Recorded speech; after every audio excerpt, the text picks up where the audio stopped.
One final game in the 2022 NHSA National Championship for high school 8-man football, and it's a rematch of last year's championship that ended 33-12 in favor of the four-time defending national champions, the Evangel Christian School Lightning, looking to defend their title for a fifth time against the Freedom Cowboys in this 2022 NHSA National Championship for high school 8-man football, presented by Goolesby and Young. Welcome to everyone watching around the world. I'm Spencer Thompson alongside James Shannon. Proud to be with you in Panama City Beach, Florida. Well, James, last year not the ending that the Freedom Cowboys wanted. They're looking for redemption as they took a loss earlier this season to the Evangel Lightning in convincing fashion. But if we know one thing about talking with Coach Collins pregame and throughout the weekend, the Freedom Cowboys really want this one. Well, both of these organizations, of course, Evangel Christian, Freedom Cowboys, Christian organizations. So I'm going to use an analogy everyone knows.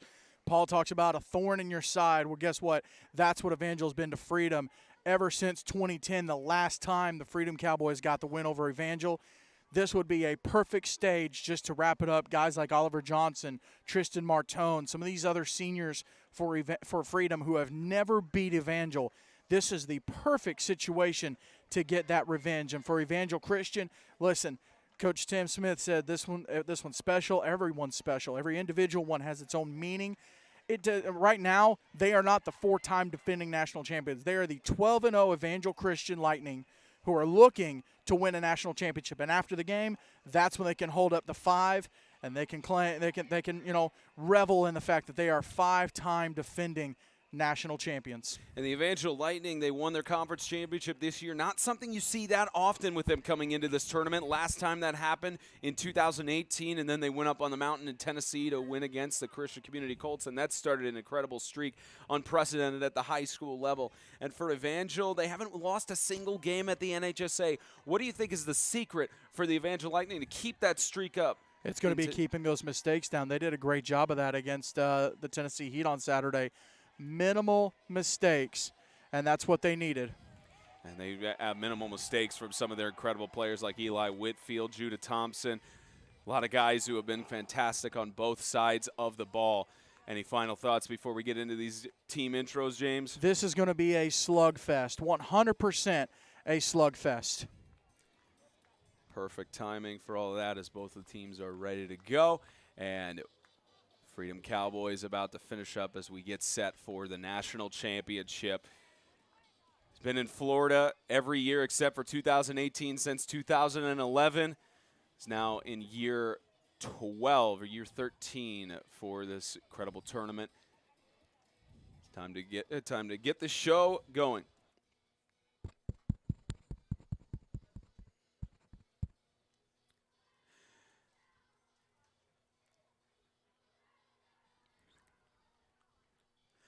Ladies and gentlemen, welcome to the 2022 NHSA National Championship for high school 8-man football. On behalf of the NHSA and 8-man Extreme, we thank you for attending at Pete Edwards Field in Panama City Beach, Florida, and tuning in on YouTube to join us in celebrating an incredible season of athletic excellence. Let's meet the two teams participating in tonight's final contest of 2022.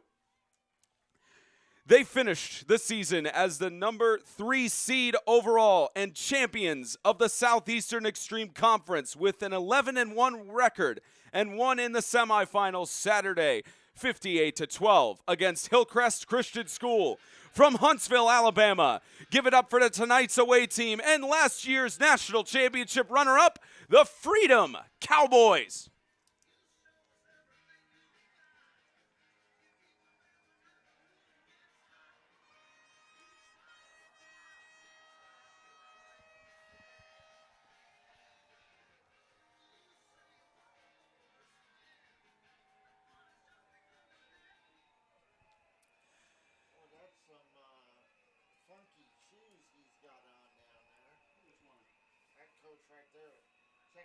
They finished the season as the number 1 seed overall and champions of the Alabama Christian Sports Conference with a 12-0 record and won in the semifinal on Saturday, 49-0 against the Tennessee Heat. From Alabaster, Alabama, Give it up for tonight's home team and the 4-time defending national champions, the Evangel Christian School Lightning.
Ladies and gentlemen, at this time, we ask that you please rise and remove your caps for a word of prayer from public address announcer Mike St. Dennis.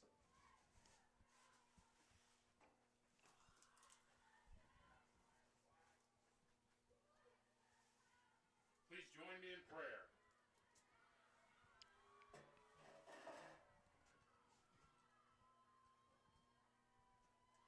Our Heavenly Father, we thank you for this beautiful day and for this week of competition and celebration as we conclude the 2022 football season.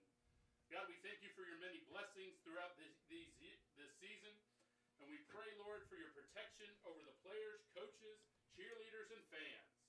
And Lord, may everything that we say and do on this field this afternoon bring glory and honor to the matchless name of Jesus Christ our Lord. Amen.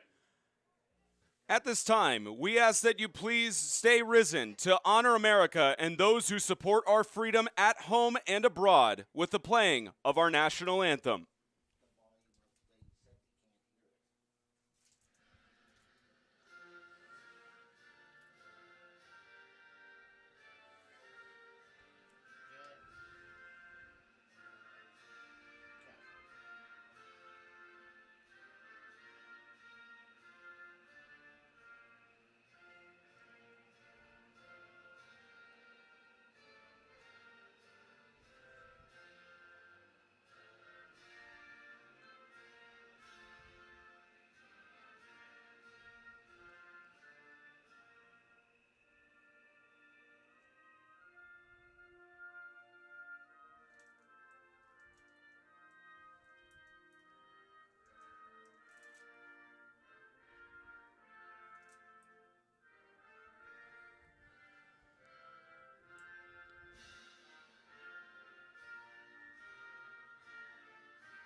Your train crew now.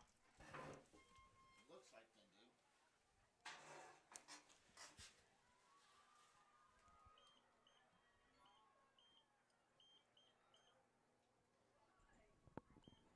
do. Heading to the center of the field now are the captains for tonight's contest. For the Evangel Lightning, number 5, Nate Chanel. Number 14, Jalen Venter. And number 22, Sam Trotter.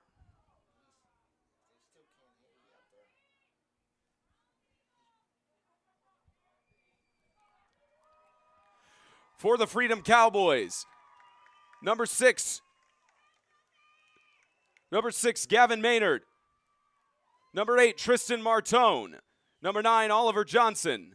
Number 18, TJ Lorio. And number 72, Pierce Dalton.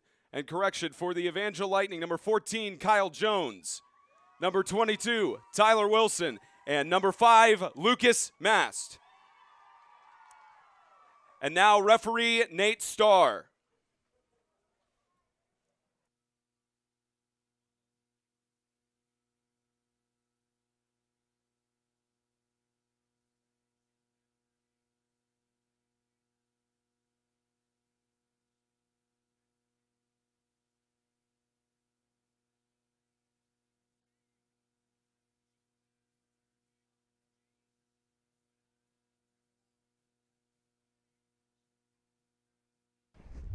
Evangel has won the toss and elected to receive.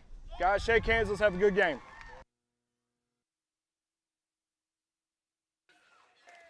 And that will bring us to it. The Lightning, the four-time defending national champions, will receive to start out this competition. A 2022 championship on the line. Talked to Coach Smith beforehand. He mentioned that this one is special and his guys want it more. Seems that every year, you even mentioned it in the Open, James, there's no four-time defending national title here for Evangel. They are 12-0, 0-0 in essence. And it was like Coach Collins mentioned to us, I believe, on Extreme Talk yesterday or in between the conversations throughout the weekend, in that playoff football is desperation football. And didn't seem like there was much desperation for either team heading into their semis as they were leading the entire time. No, it was a dominant performance, and both these teams are very, very confident in who they are and what they can do. And it brings us to yet another edition of a national championship. And the Lightning receive to start out. It is Will Welch who will receive to start us off. Kicking off for the Cowboys, number 6, Gavin Maynard. Gavin Maynard, who's been so good on the kicking game, the extra point game for the Freedom Cowboys. He will start us off here. Watch for the onside kick too. They would love to get a quick kick here and snatch momentum away from Evangel. Evangel's ready for it too. Evangel with their players in position. Looks like Maynard will opt potentially to kick it off. Been on call for a lot of good ones, James. We'll see which one we have in store this year. 33-12, the final score from 2021. And away we go in 2022 for the national championship. And we will have a return from Will Welch, the star quarterback in that Evangel blue team who did so well. And on this kickoff return, he'll start out from the 26-yard line. And, you know, it seems like, especially with our job as storytellers, there's so many things we've talked about with the Evangel Lightning, and every year something new comes up with the storylines. And you also pull back from that Evangel blue team that filled a gap in the Division II bracket last year. Technically Division I and II national champions, but you see Coach Hagan Joyner, the offensive coordinator who led the charge on that Division II team as their head coach, and they didn't even get a trophy for that. As apologize, we had a penalty announcement we missed there as moves the ball forward for the Evangel Lightning. It was called on the Freedom Cowboys, and they'll start out for the 45-yard line. But that just shows you how chippy this game is going to be. These two teams, they know each other well. These are two extremely physical teams. They're going to smack you in the mouth, almost to a fault. And starts us with the Evangel Lightning will start out on offense. As they're so dangerous on all sides of the ball. This is a carry up the middle. Hunter Adkins has been incredible in his own right with the rushes he's had throughout the season. Only gained about 2 yards. Yeah, that's a big stop for Freedom because Adkins can run all over you as he did the Tennessee Heat on Saturday. But this Freedom Cowboys defense, the front line, just shut them down, and they don't have big boys, but they have guys who are quick to get to the line, quick to stop the ball carrier. That's one of the things this Freedom defense will have to do. They hold him just to 1 yard. Adkins again, he's got a space. 11 on 11. That's Will O'Neill, the senior co-op with Riverside Christian Academy. Talked about the impact he's had. He's one of those more silent impacting players. Had an interception or two in the semifinal against Hillcrest Christian, and he gets a stop there to make it 3rd and 4. And these guys are just going to have to knock the cobwebs off. It's, a couple days since they played. They kind of controlled the games they were in. This is a whole new, for both of them, whole different type of opponent. And they're very well aware of that. Give it to Adkins again just to get the few yards for the first down. Unless the defense could stop him, he got it. Got the ball past the line, and he'll move the chains to extend this Evangel drive. That's a great run there. Great job by Evangel. They're going to try to run the ball. They know they can throw, but they want to move the ball on Freedom. Freedom's game is running the ball. And Evangel, they want to know that, hey, we can run the ball on them too. And they do have some size. Now, on the defensive side of the ball, they don't elect for the big guys. But in terms of offensive line, they want some hogs that can move you, and that's what they've got. Another set of downs across midfield already. One of the many things this Evangel Lightning team is skilled at is moving it down the field quick, and they'll air it deep downfield to the left side and try to get the better of the receiver, tipped off. Pass intended there for Judah Thompson. It's broken up in coverage by Jensen MacArthur, an all-conference team member for the Southeastern Extreme Conference. Makes a big play there. And, hey, there's a reason right there. He's going one-on-one with one of the best receivers in 8-man football. Does not back down, goes toe-to-toe with him. Freedom knows that Evangel's game is to throw the ball, and that's something that they were not able to stop last year. And you know they want to stop it this year. And motion again. Toss right side. Catch by Adkins. He's got some space. There's a flag down back at the line of scrimmage, and Adkins into the end zone for a touchdown for now. Let's check the flag. And Nate Starr and company. Several flags also after the play. They got a lot of things to sort out here. Into the end zone, multiple flags on the play. And we're hearing it's an eligible man downfield, but then you saw flags after the play, so maybe some unsportsmanlike conduct. And Nate Starr will give us the rest of the story.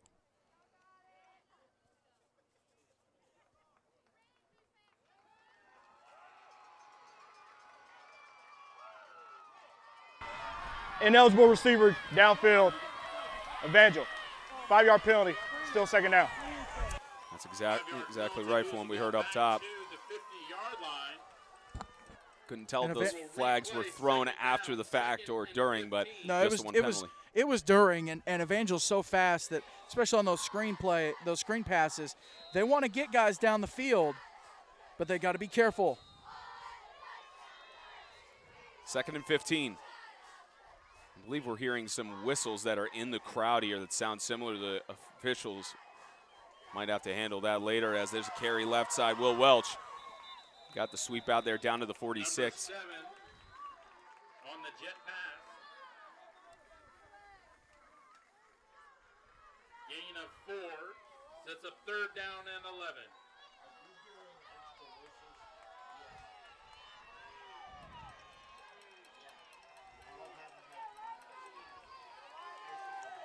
Loss of a few yards on that sweep carry by Welch. Brings up a 3rd and 11. Whitfield looking across the middle. He's got the pass. Incomplete through the hands of Judah Thompson. Pass intended for Judah Thompson, incomplete. There it is again. They're going to take the shot to Thompson, and MacArthur.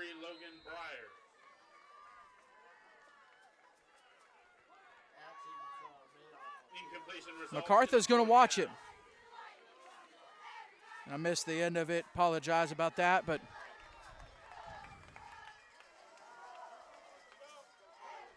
and they're set to punt it away, a situation that Evangel's not in very often. It's not something you see from this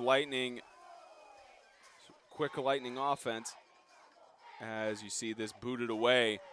Trusted Judah Thompson to be their punter, and this is going to go all the way maybe to the goal line, and I believe they will rule that a touchback. Yep.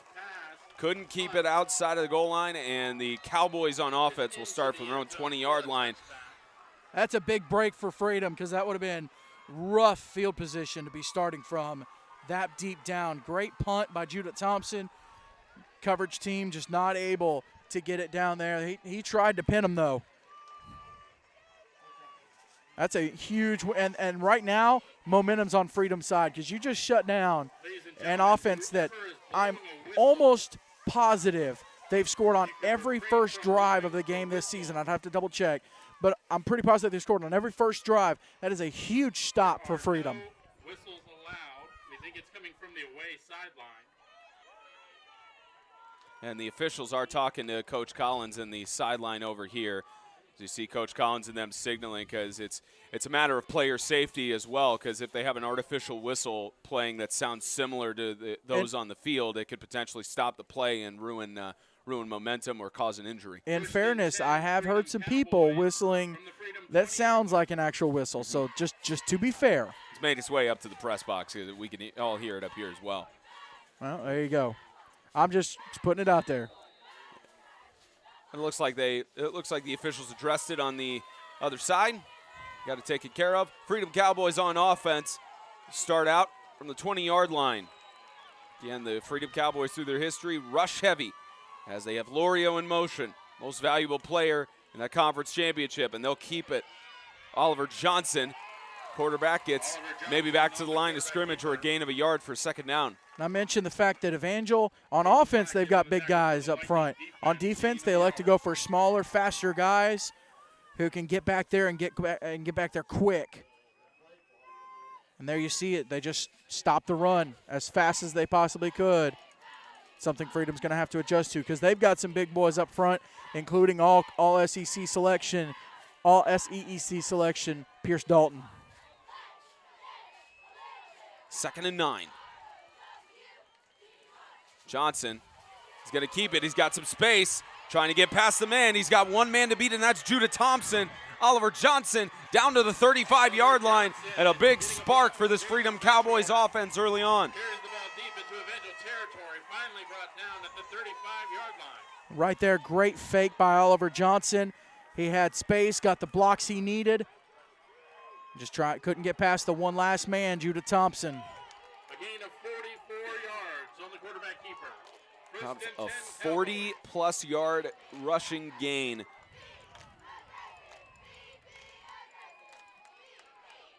And we're used to seeing the Evangel Lightning usually scoring on their first offensive drive. It's the Freedom Cowboys. Inside Lightning territory. Keep it again. Tristan Martone gets to about the 34-yard line. And you see the Evangel sideline getting a little bit up in arms. There was a tackle by, one of the 33 Logan Bryars, just a little bit extra there on the backside of the play, but hey, he was trying to keep the Evangel player, I believe it was number 10, Caden Jones. Caden Jones, from coming in on the tackle, just sticking up for his guy. And I mentioned it before. These are two chippy teams. They're going to smack you in the mouth, and they both know it, and they're going to go at it. And kudos to the officials. Up until a certain point, you got to call it, but at some point, for a little bit, you got to let the boys play. Gain of 1 for a 2nd and 9. There's to TJ Lorio. He's carrying it to about the 30-yard line. A gain of a couple brings up 3rd and 5. And TJ Lorio, the most valuable player in that Southeastern Extreme Conference Championship a week ago from Saturday, about 8 days ago to be exact, and very much deserved that role with how much of a powerhouse he was on both sides of the ball for the Freedom Cowboys against the Tennessee Heat. And you can see Eli Whitfield kind of pacing on this near sideline, talking to Hunter Atkins, talking to his offense. They know, hey, we should have put the ball in the end zone there, and they're ready for another crack at it. But right now, it's Oliver Johnson's show. As there's another Oliver Johnson show, pushing through to the 15-yard line, just about at the 13, first down in the red zone, as the Freedom Cowboys keep marching it down the field. Oliver Johnson, he's going to put his head down, and he's going to run this football. And great blocking by Freedom right here. I think we're going to have a water timeout. I believe so, with it being about halfway through the first quarter. And sometimes we get an announcement on this, sometimes we don't. Water break. There's the Official announcement there. 6:03 left to go in the first quarter. Scoreless in the first.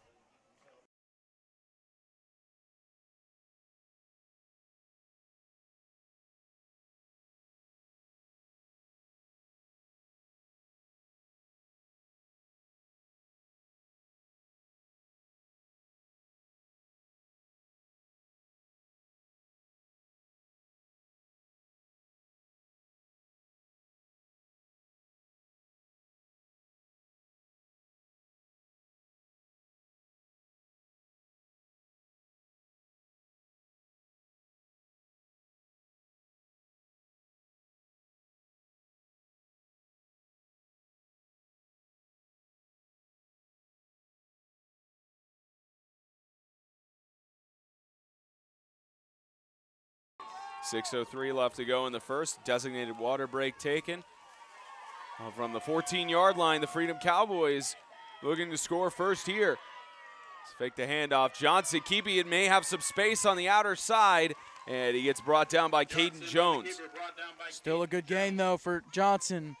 This Freedom Cowboys offense, they're going to keep chipping away at Evangel, Evangel's defense.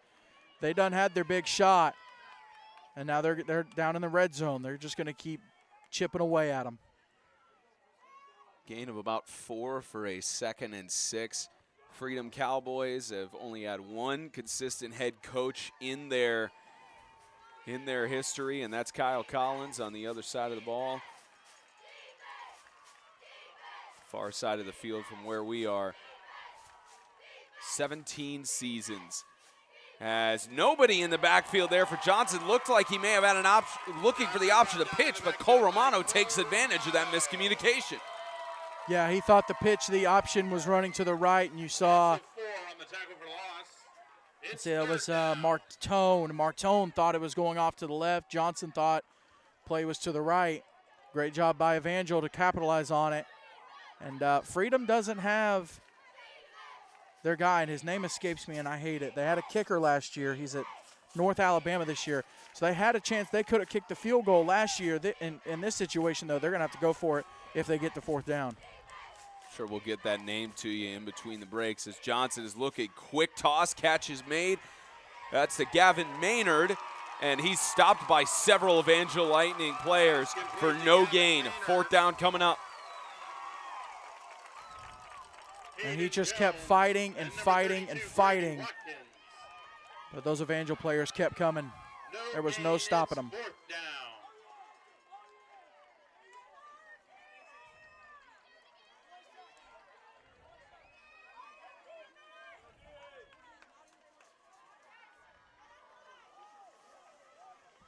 Of course, it's deep in Evangel territory. You'll see the Cowboys go for it, though sure James might like to see a Gavin Maynard field goal attempt.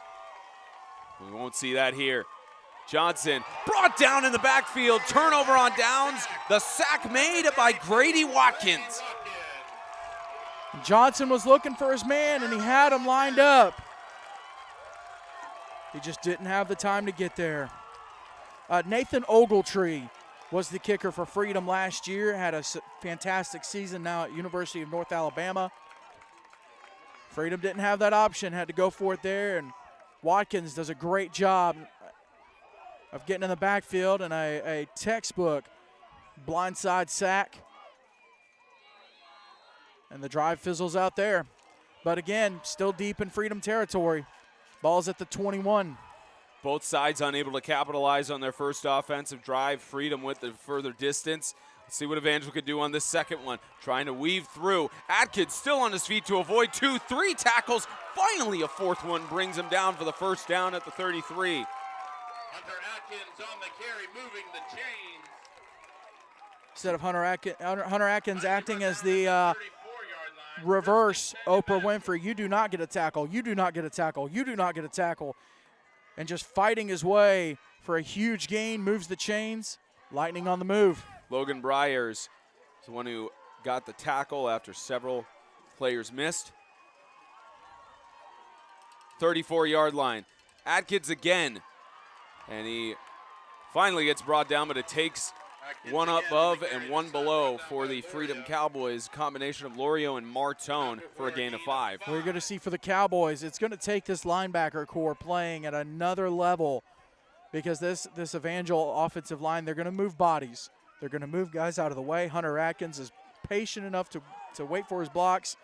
And so these linebackers, Martone, Lorio, even Oliver Johnson when he's in at linebacker, he's going to have to make it happen. Handed up the middle. Gain of a couple yards. And this carry this time by Colton Durow. Just a quick little fullback dive. Try to pick up a couple yards. Freedom not fooled. 2 minutes left in this first quarter. Lightning swapping up their formation with movement. Swapping it up, and finally a timeout called. Great job. Timeout, Evangel. It's the first charge timeout of the half. Great job by that Freedom defense. Evangel wanted that first down. They wanted that extra 5 yards. That defense said, we're not moving, boss. Credit to Freedom's defense.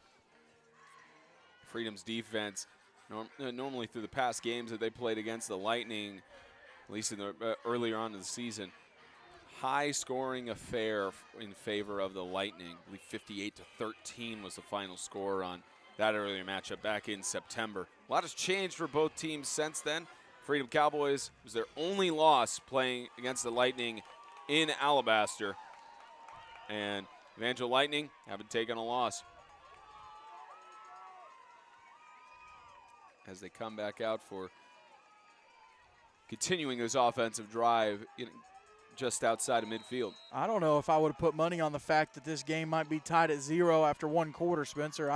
I would have taken the odds. There would have been a point on the board. Motion again. And this time they'll hand it off. Atkins again, and I believe they did get the first down there. They will move the chains. Another set of downs. Atkins easily able to get that first down. Listen, if you're the Freedom defense, you'll sacrifice that first down for a form tackle and stopping a guy like him from busting a big run open. Great crowds from both these teams. A lot of but they both travel so well. Very, very supportive, and it makes for an awesome championship environment.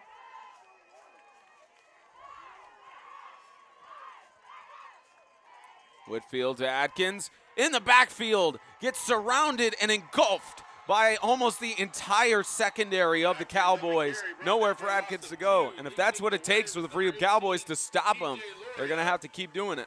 You saw Pierce Dalton get fired up there. This is a pack mentality. 1, 2, 3, 4, 5, 6. I think there was only 1 or 2 guys that didn't get in on that. Let's see. No, all 8 are over on that side of the ball. Correction. TJ Lorio was the first Cowboy to make contact there. As they'll swap in personnel for Freedom. They're going to go with a little bit quicker, a little bit faster guys on this second down and long. Maynard and Will O'Neill in. Second and long, and leave delay a game. Dead ball, delay game. Evangel. 5-yard penalty. Still second down. You can tell these young men, I don't want to disparage them or talk down about them. They are a little bit shook right now. This is not an environment that they have been in all year for the last couple years. They're not familiar with being tied at 0 with 23 seconds left in the first quarter. That's not something they're used to. That's something and credit to the coaching staff, these young men, they're going to overcome it. I believe they're going to overcome it. It's just going to take a little bit of time because they're not used to it. Whitfield with time. Right side toss. The catch is made. Reception by Judah Thompson. Case in point. Case in point. Eli Whitfield is going to zip that ball on the right-hand side. Judah Thompson with a great route. And Whitfield put that ball where only Thompson could get it. Will O'Neill closing in. No dice. And that's going to do it for the first quarter, Spence. 12 minutes down, no score That here. is the end of the first quarter. No score here in Panama City Beach.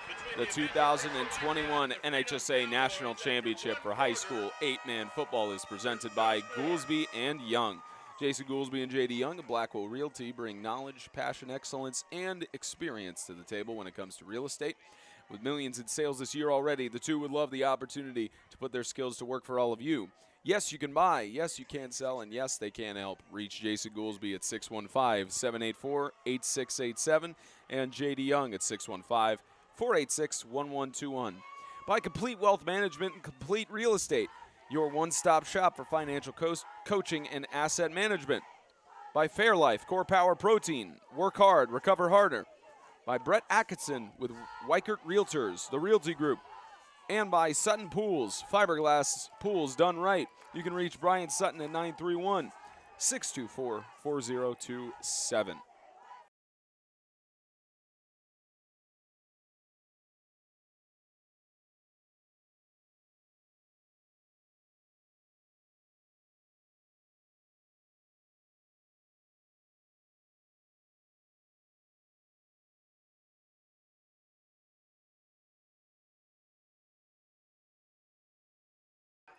See a fumble towards the end of the play. Several flags fly. Fumble recovered by the Cowboys. And the Cowboys recovering on the fumble. Apologies for not getting back there. We did get the play. We've got the play right here. We got several flags fly. We'll wait for Nate Starr to give us the ruling. Yeah, he did a great job ripping the ball out before the ball carrier was down. And Tristan Martone comes up with it. But there is a flag. First and 10. They still gave the signal for it going to the other side, so it looks like it'll be for freedom. And start placing the ball there, and I believe they lifted the flag, or they may have given the announcement very quickly. They may have waved the flag off and just let this be a chippy, competitive game. Flag was waved off.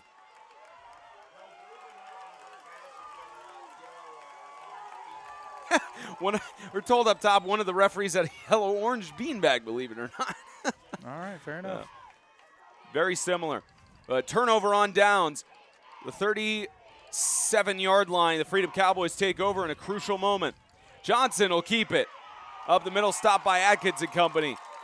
Gain of about a yard. Johnson on the keeper, brought down by Caden Jones. Evangel's defense is going to be peed off about that turnover. They're going to step it up a notch. Gain of a yard.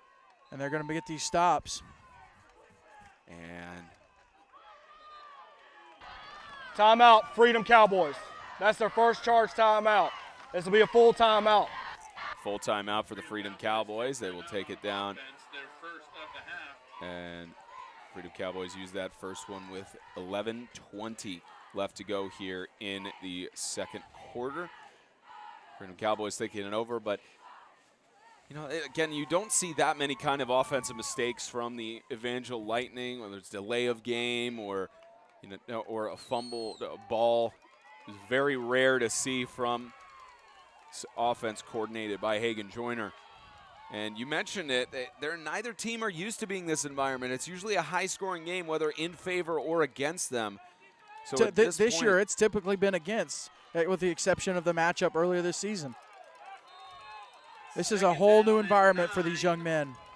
And they knew it was coming, too, talking to them yesterday on Extreme Talk and just in person. They knew it was going to be this type of game. Had to have a lot of great conversations over the weekend. Lorio had to look last second, but still keeps the ball. TJ Lorio heading to the outside. He's got Judah Thompson to beat. Lorio cuts inside the 10, trying to get down to the goal line. They'll rule him just short, but a first and goal in crucial positioning. Excellent rush by TJ Lorio. He found that edge, and he took off.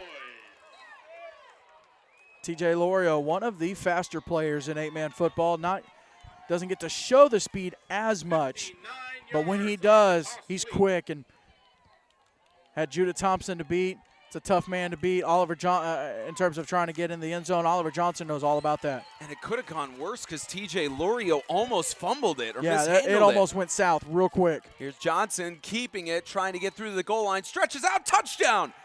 The Freedom Cowboys will strike first. Oliver Johnson, he punches it in right here. And this senior laying it on the line today. He knows. He knows that was their shot to really take a gut punch to Evangel, and that's what that was. Now they're going to have to respond. Lightning are going to have to respond, and they will.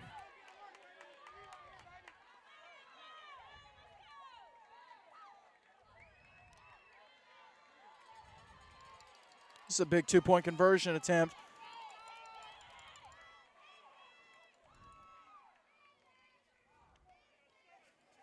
And Freedom trying to get the correct personnel on the field. Which they want, which is going to be a delay of game unless they take a timeout. Delay of game, Freedom Cowboys. 5-yard penalty, retry. We're trying to get the correct personnel on the field, and it just was not working out. And this is on, of course, a two-point conversion attempt, so it moves it back to the 7-yard line. I'd rather take that delay of game penalty instead of wasting a timeout. I don't know, Spence. This is a big two-point conversion. I might have burned a timeout there with it only being the first half.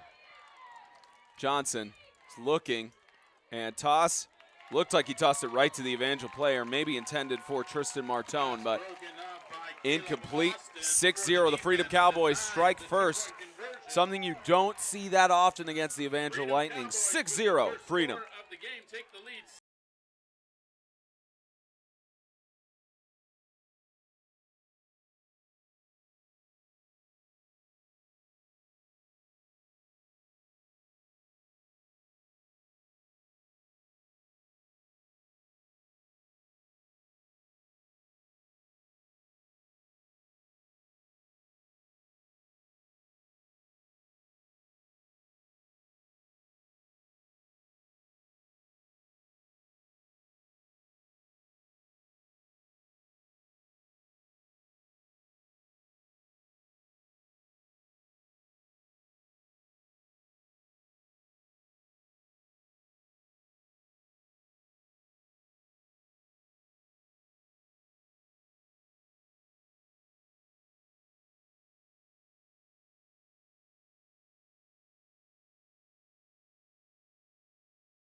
Freedom Cowboys knew that coming against the Evangel Lightning, especially in this setting, there's something about the Panama City air that's always seemed to favor the four-time defending national champions.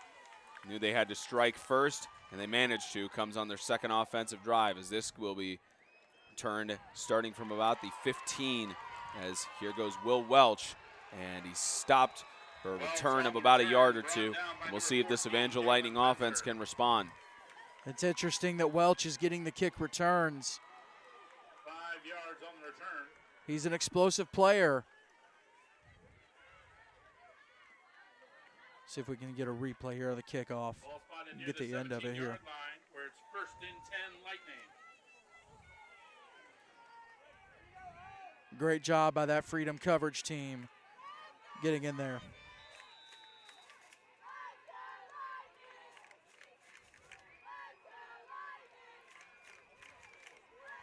New set of downs for this Lightning offense. Man to either side of Johnson. Whitfield to the other side, trying to get to Judah Thompson, and several flags fly, pass interference. Intended for Judah Thompson. They'll call it on Jensen MacArthur. Not something you see often. Jensen MacArthur, he's going to get up in the face of Judah Thompson, and he's going to try to break up these passes. He was successful earlier. Pass interference, Cowboys. 15-yard penalty, first down. He was successful earlier. This one just a little too much up in the face of Judah Thompson. That's a big break for Evangel. 1st and 10 Evangel. It was a good throw, too, by Eli Whitfield. It was on the money. MacArthur just didn't give him a chance to catch it. The pass interference, it'll go up to the 33. But that worked out because they only gained about half the yardage. Whitfield slings it to the inside, incomplete. bumped off of Judah Thompson. Pass broken up. MacArthur's got to be careful. Yep. He keeps doing that. He's going to cost his team another 10, 15 yards. There's always a time Yes. for excitement, of course, but Yeah, yeah, I'm not faulting the young man for being excited, but that second turn around and put his hands up, he's got to watch that. That's going to cost your team. But, of course, I mentioned on the last play, I mentioned real quick, that pass was up to the 50. They only got up to the 33 on the penalty, so it kind of worked out for Freedom. Whitfield to Atkins again. Trying to get through all the men. Stopped short of the 40-yard line. Brings up third down. On the carry. This has to be more third downs than these Evangel starters are used to being in. Gain of 6 out to the 39-yard line. This Freedom defense, though, Third down. listen, Lightning. you cannot take for granted that you've been able to make these stops, because if Freedom starts to get complacent, Evangel is going to absolutely torch them. You can see Coach Kevin Gokman telling his teams the motion of wrapping up, which has been a bit of a struggle so far for the Freedom Cowboys. As Atkins has got a hole. Gets up, stopped by Martone, but the chains move to the 46. Moving the chain. That's all Freedom needed, or I'm sorry, Evangel needed. Move the chains, keep it going. Just keep the ball moving. That's all you need. I mean, you need to put points on the board, obviously, at this point. But the best way to do that right now in this kind of a knockdown, drag out slugfest, just chip it down the field. 1st and 10. Whitfield in time to Thompson, deep downfield. He's got it at the 20. In coverage, Judah Thompson gets it done. Sometimes as a receiver or sometimes as a DB, you're going to win a matchup. Sometimes you're going to lose from a penalty, and sometimes you're just going to face a better receiver, and that's what we have right here. Judah Thompson goes and gets the ball. That's a massive completion for Evangel. It's a big momentum boost for them. Now you got Freedom side making noise. Evangel staying pretty quiet on their side, especially here on offense. On the 19, Atkins trying to find space. First contact there by Jalen Venter, the freshman, getting some time here in this national championship. Gain of 2 yards, 2nd and 8. And again, Evangel's game is going to be throwing the football. They have a great running back in Hunter Atkins, but they want to take shots like they just did to Judah Thompson. But they know they're going to have to be multifaceted in this game. They're going to have to be able to run the football. And they've been able to do it pretty well today. They've gotten a few plays. 2nd and 8. Another run for Atkins. He's got some space. One man to beat. Can't beat him. Tackled. A touchdown saving tackle by the senior Josiah Carr. That is a It does move the chains, leave for a 1st and goal. That is a textbook open field tackle. Again, Atkins, great job being patient, able to shoot up the middle, make a man miss. You said it. Carr was the last person. He was the last hope for Freedom to keep Evangel off the board on that play. But again, big gain for the Lightning. From the 9-yard line, the Lightning trying to get their first touchdown of the game. Trust it to Atkins. He's been so well on these. They try to push the pile. He'll be stopped at the 4. Under Atkins. That Evangel offensive line, those big boys, those hogs up the middle, doing a great job of moving bodies out of the way. That's a big old hole that Hunter Atkins had to go through initially. But I mentioned it, those Freedom linebackers are going to have to play at another level today. And they're going to have to be on their game when it comes to tackles.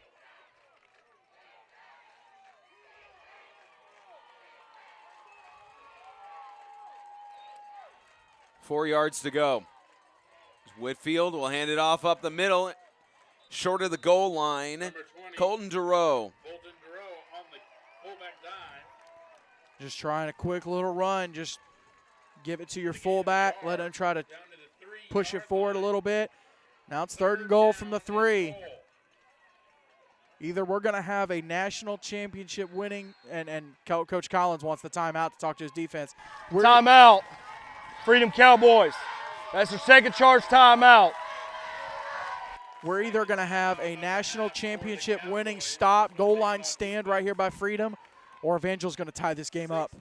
And, yeah, or if you want to appeal to the love of James Shannon for field goal kickers, you might have you could have Lucas Mass, number 5, come out here. He came out for the coin toss. You could have him take a shot right here and chip a little field goal in. And the only problem is they would have to swap it to the other side of the field if it gets to 4th down because of the potential of the ball going into neighboring house behind the trees. Let's see what the call is. I don't think they kick it though. I think this is the type of game right here. You're gonna chunk it in the end zone. Well, first things first, they got to go on the 3rd down here.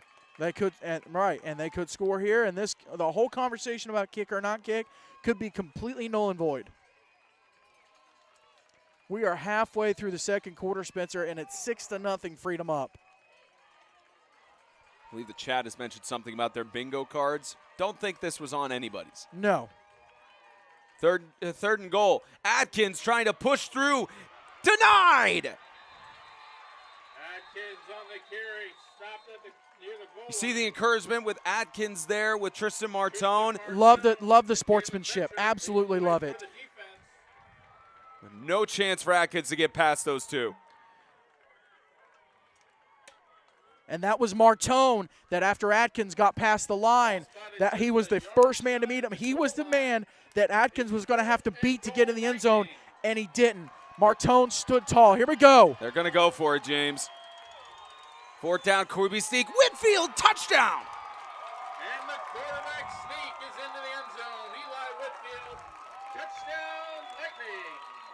They're going to have a solid pair of trousers for that entire offense and coaching staff, because right now that was a big, ballsy call.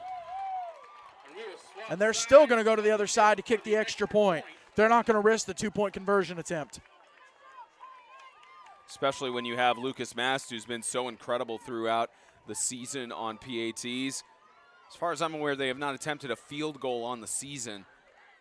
And this is a great move for Evangel.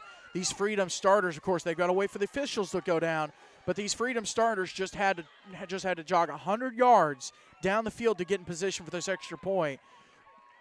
They're going to need to take, and most of these guys are on kickoff, if I'm not mistaken, so they're going to be gassed. Chance to take the lead by 1. James, you want to call this one? Snap, set, kick. It's good. Perfect through the middle. 7-6. The Lightning take the lead from the Freedom Cowboys with 5:36 left to go in the second quarter.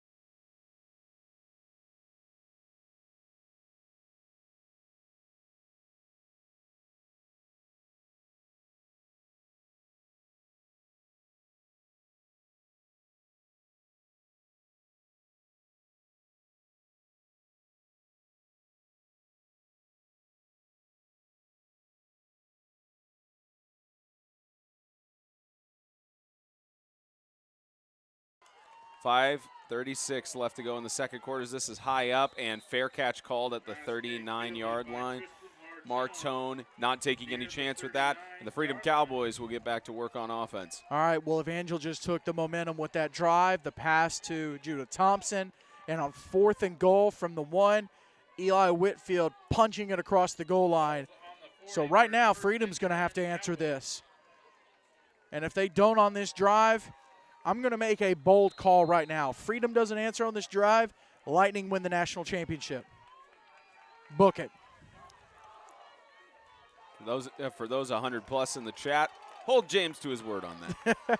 The chat is wild right now. Love it. It always is for these championship games. From the 40, this will be a keeper by Oliver Johnson. Strides over across midfield to the 48. He was using those high knees and getting your feet up, those drills you do in practice. Used them right there. Perfect fake to Tristan Martone. Right? Yep, get the feet up, get the first down. What a run by the young man.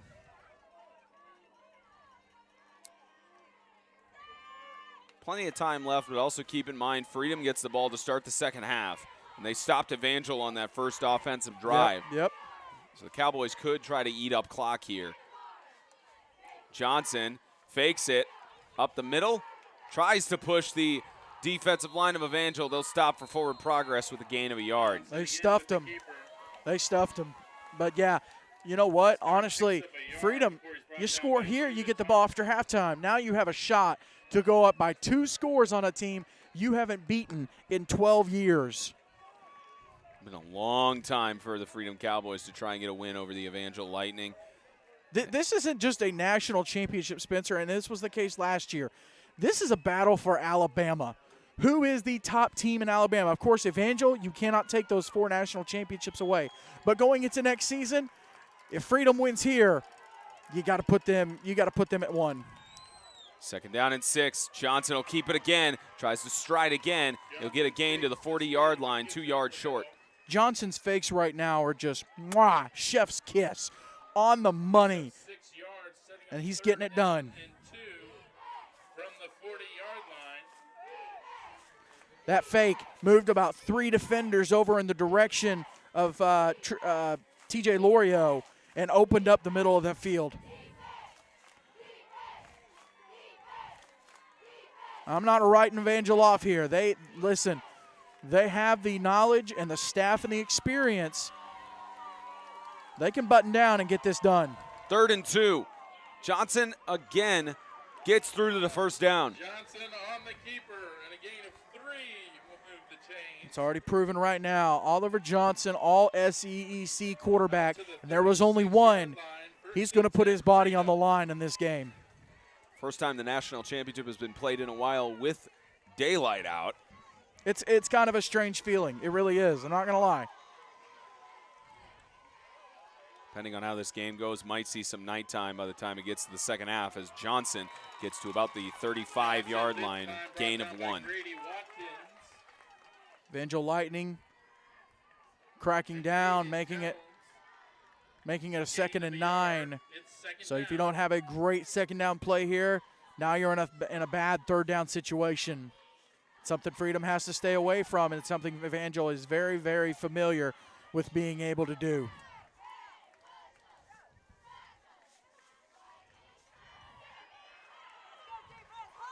Second and 9. Johnson alone in the shotgun. Motion from Lorio. He's looking. There's Lorio trying to get past. There's a flag down about at the line of scrimmage as Lorio gets lost of several yards. We'll check the flag. Looks like they may move it forward. Let's see if we can see on the replay here. Second down rush attempt. Flag on the play. I don't know. On Freedom.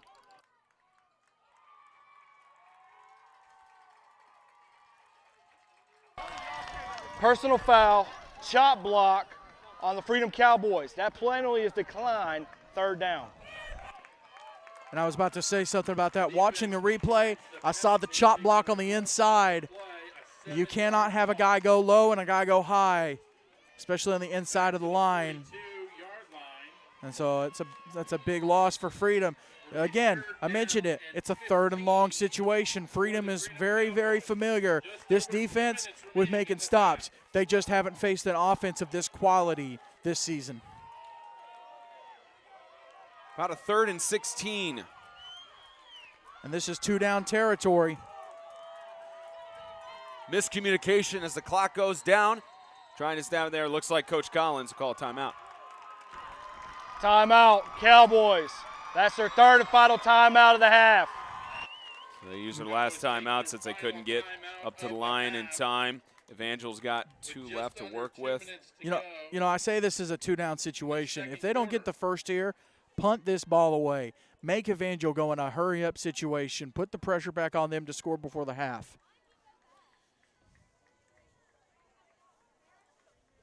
2022 National Championship here in Panama City Beach usually doesn't start this early.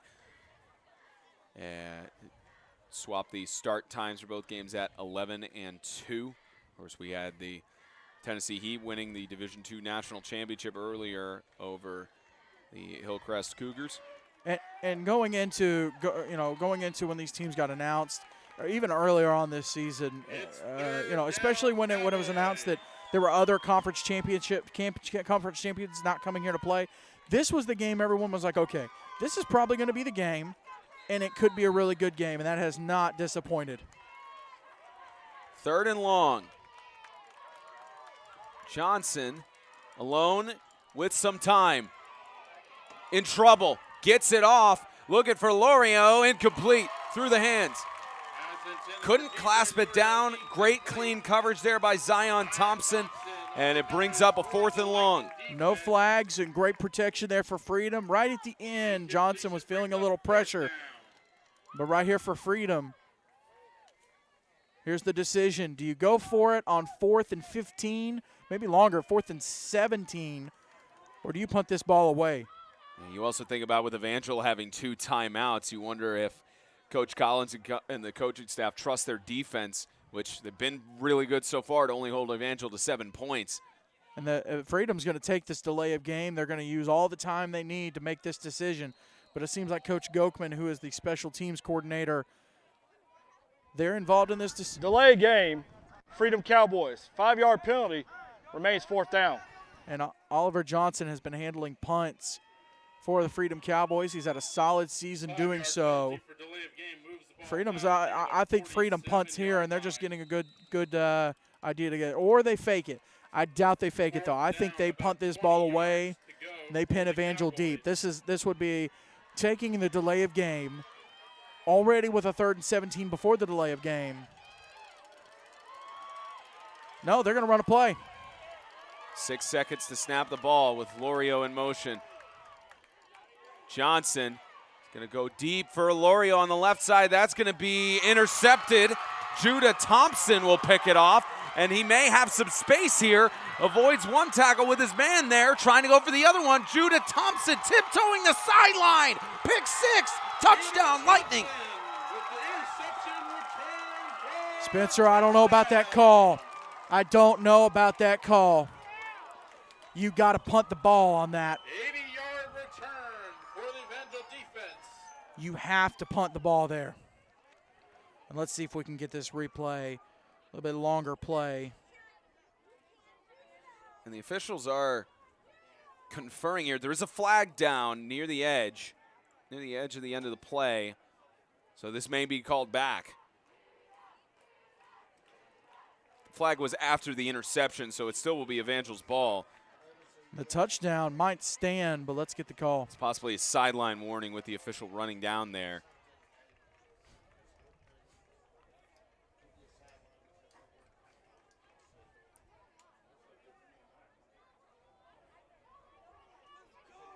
Waiting on the word from Nate Starr, so it's not going to come back. I think they're just talking to Coach Collins about what happened on the play. So hearing up top a late hit. So that would, yes, that with that after the play, it'll be enforced probably on the kickoff. We'll get the call from Nate Starr. Touchdown. Dead ball, personal foul against Evangel. Freedom Cowboys have elected to take the penalty on the kickoff. That was ruled a personal foul, so it's on the back end, and Cowboys will enforce it on the kickoff. Wasn't the best throw by Oliver Johnson, and Judah Thompson took advantage of that. Sat right up under it. Ball was tipped around a little bit, but he's able to snag it.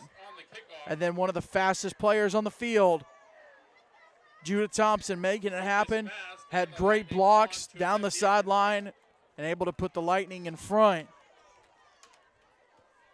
Evangel very securely has the momentum right now. There's no doubt about it. Keep in mind as well, there's still time, no timeouts for the Cowboys, but there's still time for them to march down the field, especially with that penalty. That'll be enforced on the kickoff as Mast gets it up, and there is a flag down from the backside. The extra point is good. Now this would be interesting. Holding. Offense. 10-yard penalty, retry. So it's a holding call on Evangel. This makes it very interesting because now Mast has to try from the 20-yard line, I believe. So it'll be a 30-yard extra point attempt. At that point, do you kick the extra point or do you send everybody to the other end of the field and go for the 2-point conversion? That might be what Coach Smith is talking about here. There's a timeout. Timeout, Evangel. Timeout. So Evangel uses their second to last timeout of the half. And it may be to make the decision. Nope, they're going offense. Yeah, so Coach, the offensive coordinator, Coach Joyner. Joyner's chucked this. Now they can't. Now they got to go to the other side.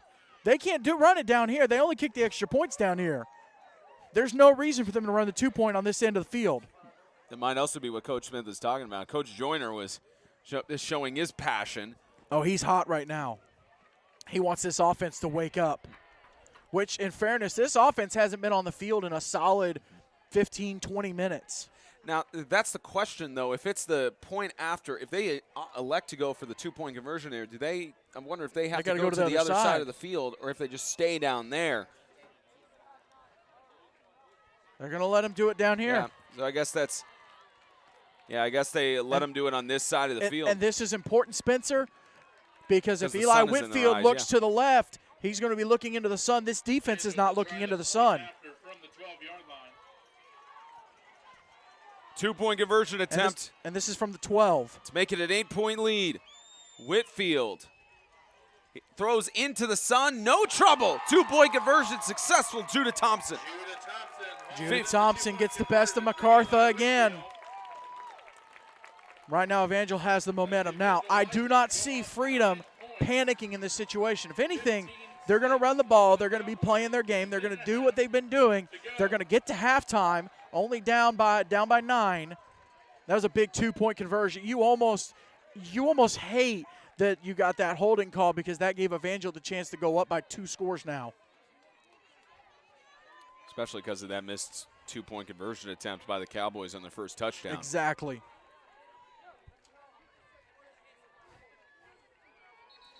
Coach Joyner's looking for his headset. He's evaluating whether or not it's broke. It's snapped. It's done. Oh, man. Talking with some of the coach staff, seeing if they can salvage it. I got some Gorilla Tape up here. James shouts that down to Coach Joyner. And surely they have something in their equipment bag somewhere. I think they're taping it up right now. Now, Evangel is going to have to kick this off from the 25, so Freedom could have great field position here. Could take a return here as they're going to attempt an onside kick. It's immediately picked up by Gavin Maynard, who's now great field positioning at the 29-yard line. That was the absolute best-case scenario for Freedom right there. An onside kick. The kicker sent it right to the kicker. Yeah, and Maynard's a great receiver. He's a very skilled player, and he's good at making people miss and getting around, and he was able to do that until he was brought down, but still great field position at the 28-yard line. If Freedom scores here, this game gets very, very interesting. You also wonder how far Gavin Maynard's range is if they were to think about a field goal. But I mentioned on that last drive that if Freedom didn't answer. All right, here we go. Let's see. Johnson looking for Lorio. He's got him open. One man to beat deep downfield. TJ Lorio, touchdown. Wide open, but that possibly gives too much time to Evangel. But regardless, 6 points for the Freedom Cowboys. Yeah, but if you're Freedom, object number 1, you have to answer that touchdown. And TJ Lorio, SEC championship game MVP. Hey, that was a great catch and a great job by Oliver Johnson. Little pump, get the man moving, make him look, and then dump it off to his receiver. just what a shot by Freedom. This is a different team than last year. This is a different team than earlier in the season. They are going to take their shots. 2-point conversion attempt to make it a 1-point game as Johnson tries to push through to the goal line. Waiting for the signal. He didn't make it. Nope. Short. 3-point contest. 1:08 left to go here in the first half. Evangel's going to get the ball back with 1 timeout in 68 seconds.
Three-point deficit for the Freedom Cowboys as they quickly respond with a failed onside kick attempt by the Evangel Lightning, as this will be booted deep and head back, maybe stay in bounds, picked up here by Will Welch, who's headed to the left side, may have a lot of space, has a lot with multiple blockers, and Will Welch, just like that, is going to go all the way for a Evangel Lightning touchdown, about 95 yards.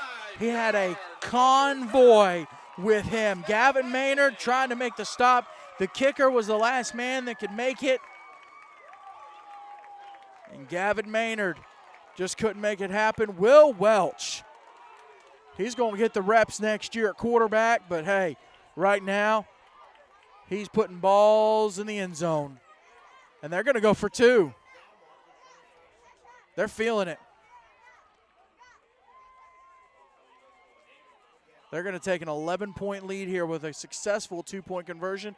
Unsuccessful, it's still 9 points. Trying to go up by 11, 50.2 left to go in this first half. And this is the high scoring that we were anticipating, where it's just going back and forth with the teams. As now Evangel tries to take an 11-point lead. It reminded me of a heavyweight bout. Early on, they're just going to feel each other. They're going to take their shots. Atkins flag in the backfield and on the sideline and from the backside. Multiple flags. As the 2-point conversion is good, but we do have several flags down in the field. So we have a feeling this is going to come back. There's 2 penalties on the play.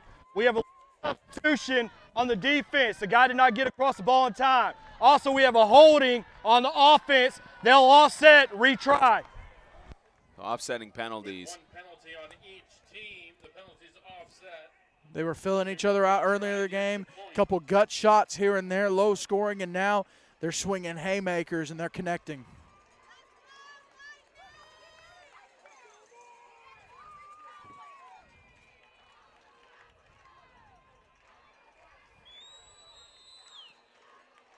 And this time it'll be Will Welch taking the snap. He's going to keep it, finding the gap. Did he get stopped short? I don't think he got it. It's They're trying still to push moving. him. He's short. Nope, he's short.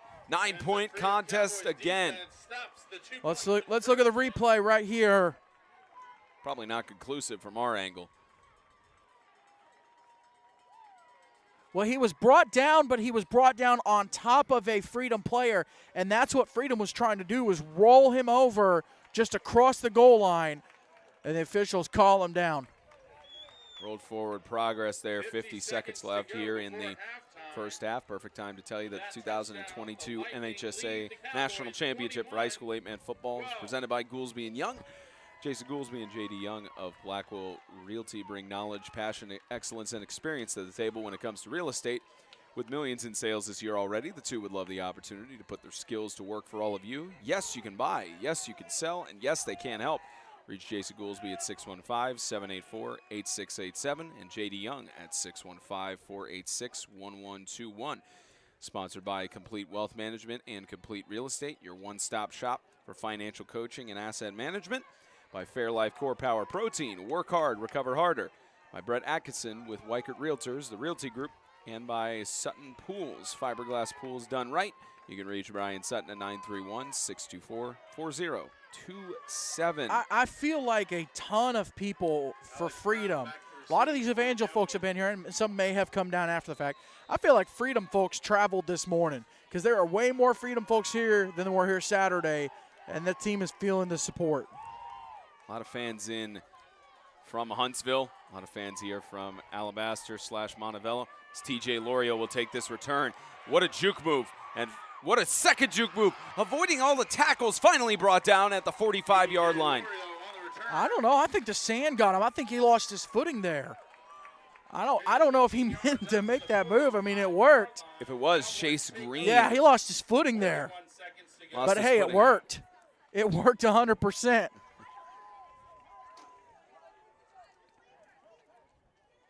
About the Evangel Lightning going 12-0 this season. Last year, their only loss was in the regular season against Grace Baptist, and Grace could have potentially had their number.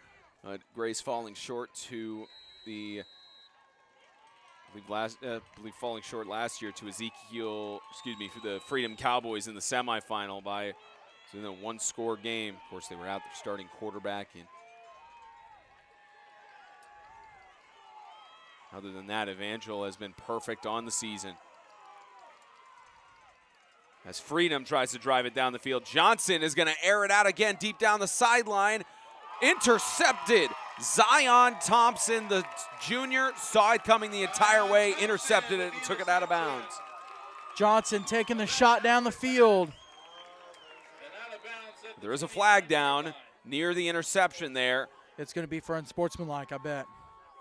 He threw the ball back in bounds at the Freedom player. You mentioned it earlier on about the potential chippiness we may see between these two teams because of how passionate they are whenever they face off. A spirited rivalry that goes back about a decade and a half, almost 2 decades at this point. Active change of possessions. We have a dead ball on unsportsmanlike conduct, number 9 on Evangel. That's his first towards disqualification. Be half the distance to the goal, first down. So they did adapt that in high school. Timeout, Evangel. As you missed a timeout for Evangel there. They used their last timeout of the half, and they did add that in high school. Same with the NFL. If you get 2 unsportsmanlike conducts, you are disqualified. And Evangel uses their final timeout as they start out on the, I believe, the 10-yard line. I don't know that they had the right number, Spence. I think it was number 3. I don't see a number 9. Judah Thompson was number 9. Both teams are out of timeouts. We get the clarification there. Yeah, I think it was. I think it was number 3. It was number 3 who got the interception there, and likely the one they meant to call it. He announced 9, but sure they might discuss it there. As there's. Unless it was on Oliver Johnson, the free. Okay, so it was 3. We got that clarified. From the 9-yard line, Evangel with 31 seconds to work with. Make that 32.8 actually. And in motion, they'll hand it off here. This is Will Welch who's got the ball. Loses the football. Could have been dangerous if Freedom had gotten to it. Evangel falls back on it. That's going to do it for the first quarter, Spencer. I don't think we're going to get another play here. Clock will keep running. These two teams are going to take it. These two teams are going to take it to their ends of the field, and they're going to talk about this. A close rivalry. It's close to 2 decades of history, and it's a 9-point lead for the 4-time defending national champions. And that is the end of the first half. End of the first half. After 24, it's 21-12, the Lightning lead over the Freedom Cowboys. We'll be back at about 15 for the start of the second half here in Panama City Beach.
Start of the third quarter in the 2022 No. National Championship for high school 8-man football. 21-12, the Evangel Lightning lead over the Freedom Cowboys as TJ Lorio lets it bounce, and he'll pick it up here. He's taking it back to the left side. He's going to be brought down from behind. First tugged down by Evangel's 67, Reed Castleberry, the sophomore. And we are back into action here in Panama City Beach. Spencer Thompson, James Shannon bringing you all the action from Pete Edwards Field in Panama City Beach, Florida. It's been a great weekend so far. The Tennessee Heat claimed the Division II National Championship for high school 8-man football. Who is going to claim the title, be the top team in the nation for the 2022 year? We'll find out in about under 24 minutes. Freedom's got to answer here. Freedom has to do something here because right now all momentum is on the side of Evangel. And the Freedom Without Cowboys. a doubt. Yeah, and Evangel, whenever they get the momentum for the most part, they take control for the rest of the contest. 9-point lead here for the Lightning. Here are the Cowboys out of the half. It's a Kerry Martone received the pitch, and he was brought down by Cole Romano. Gain of about 2. If the Cowboys have any ounce of defeat in them right now, it's over. It's done. They have got to know that, hey, for the first half, you hung with a team that hasn't been losing a whole lot. They have not lost a whole lot of games. They haven't lost a game all year. You just hung with them and held them with 21 points in the first half. Trying to hold them to even less than that as we head deeper into the second half. It's ruled second and 8, shovel pass. TJ Lorio scrambled with it, and the ball came loose, ruled down by contact. TJ Lorio loses several yards. That defensive backfield for the Evangel Lightning gets it done. Third down. And on the flip side, Evangel came out guns a-blazing. You know, they're not the Cowboys, but they came out guns a-blazing. Loss of 4. Sets a third down and 12. Near the Cowboy 15-yard line. Third down and 12 coming up. This could go one of two ways. We could have an hour and a half second half, or we could be done in about 45 minutes. Saw that happen in the semifinal between Hillcrest and the Freedom Cowboys. Scramble, deep toss downfield, overthrew the intended target of Gavin Maynard. He's in double coverage, 4th down and long. That was dangerous. That was a dangerous throw. Maynard double covered there by that Evangel defense. And right now, you punt the ball. You do, and they are, but you do. They try to make the gutsy call in the first half, and you do what you should have done there. You punt this ball right now. And you're going to have to have a great punt because the return man standing at the 50. Evangel could have great field position. Booted away, almost blocked. Looks like he contacted the punter there, and the punt does go out of bounds, but we're gonna get roughing the punter. Personal foul, roughing the kicker, defense, 15-yard penalty. That carries the automatic first down. Wow. And that's unfortunate for Hayden Black. And no, that's number 20, Colton Duro. It was Colton Duro. Well, you saw 21 have his hands up there. No, it's 21. 20 wasn't on the field. That was Hayden Black who was called for the penalty. My mistake. That looked like a 0. I'm sorry. Yeah, Hayden Black, you could see he was holding his hands up and meant to make minimal contact with the punter. And, you know, it's tough in those situations, especially in real time. There's running into the punter or running into the kicker where you just touch them, but roughing is do you directly tackle him after clearly. Exactly. So tough call there. Or make massive contact with the kicking leg. It's a tough call there, but 30-yard line, 1st and 10. Johnson getting past one defender, 2, but stumbled, finally brought down by 3 Evangel defenders for a gain of 2. Did a great job keeping his feet moving after the first contact. And you'll see it here. Be interested to get Pat McAfee's call on that roughing the kicker call. But right there, great job. Just keeps his feet moving. The Evangel player, honestly, he was headed down. The Evangel player held him up a little bit to go make the tackle. He used that as balance to get an extra yard or 2. So we actually got clarification up here in the booth. There is, in high school, there is no running into the kicker. It's solely roughing no matter how much contact you have with them. Can't touch the punter or kicker in any way, shape, or form. So it's a good call by the officials in that regard. Carry up the middle. Tristan Martone. Gain him another few yards. 3rd and 4 coming up. It's a big 3rd down, Spencer. They need to get this. And even if they don't, I think they go for it. Earlier, 4th and 13, yeah, punt the ball away. Here, let's say they get a yard or 2, they're going for it. 3rd down and 3 yards. Cowboys need to reach the 40-yard line to keep their drive alive.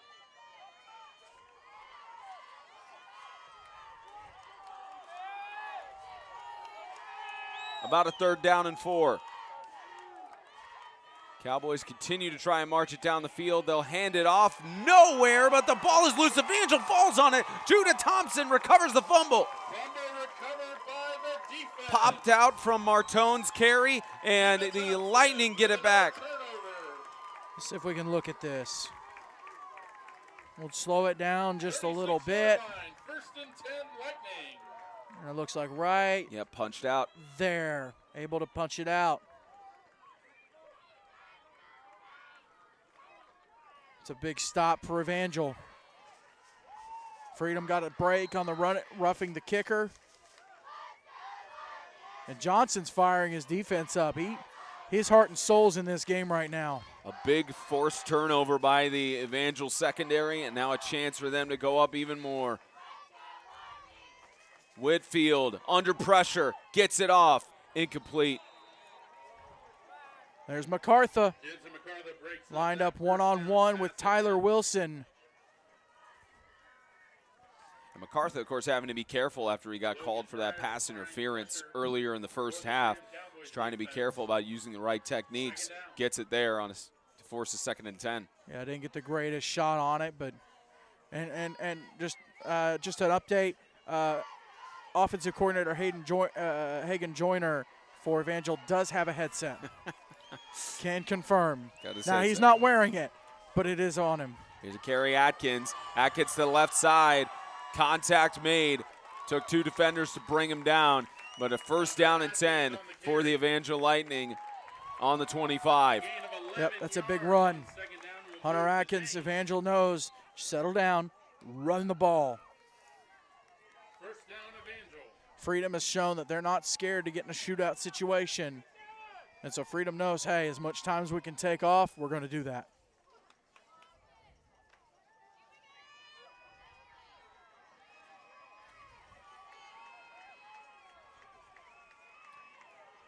First and 10 from the 25. Whitfield, the carry up the middle, wide open space. Tyler Wilson, the senior, for the touchdown. No flags on the play either. Told you, Evangel's going to move bodies. They're going to let the bodies hit the floor here. And missed tackle by the defensive end, and Tyler Wilson just shoots straight up the middle. Let's watch it one more time.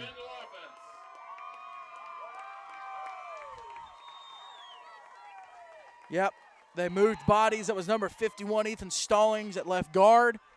Moved his man, defensive end, didn't get the stop. And Evangel's going for 2 here. A PAT would make it a 16-point lead, but a 2-pointer makes it 17 to force it to a 3-possession game. Whitfield slings it, incomplete. Intended there for Judah Thompson, hit the ground. Pass play is incomplete. Jensen McCarthy on the coverage for the Cowboy defense. Let's look at it one more time. See if we get it there. Too close to call in real time. Yep. Official there had the best view. We'll get it one more time in slower motion.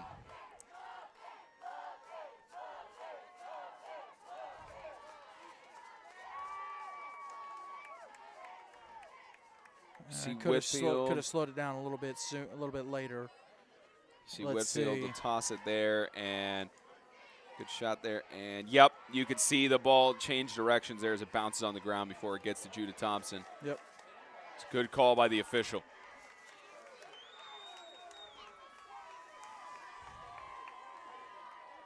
You got a 15-point game, now 2 touchdowns, 2 two-point conversions. is all Freedom is lacking. A 15-point lead in the national championship as this kick will go out of bounds. Costly error there for the Evangel Lightning. Freedom's going to get the ball up at the Free kick out of bounds, kicking team. The Freedom Cowboys have elected to take the ball to the 35-yard line. 1st and 10. About to say the 35. It was either the 35 or the 40. 35, and a good call for Freedom. Don't let them re-kick it. Their own 35-yard line. 1st and 10, Freedom.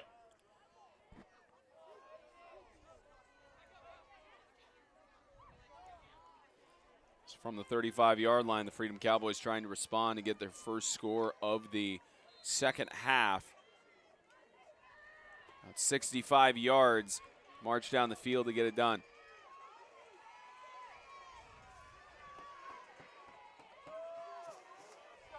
Johnson. Lorio again in motion. Hand it off. TJ Lorio trying to get past. He's brought down 2 Evangel defenders. Caden Jones, the senior, one of the 2. For no gain. Lorio just trying to find a little room. It wasn't happening.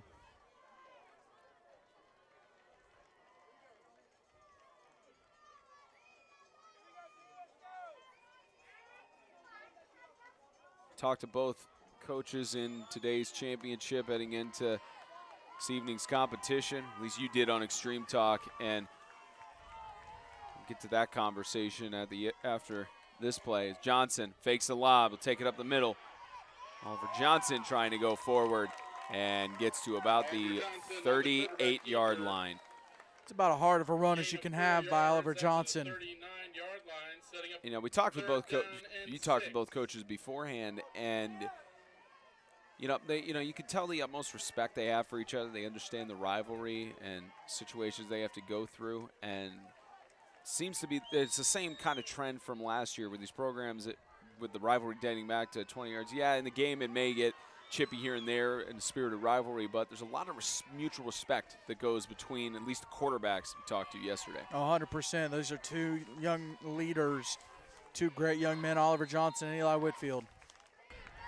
Timeout, Cowboys. That's their first charge timeout of the half. Which it could come back to bite them on this timeout, especially with how close it is to the designated water break for the quarter. Yeah, exactly.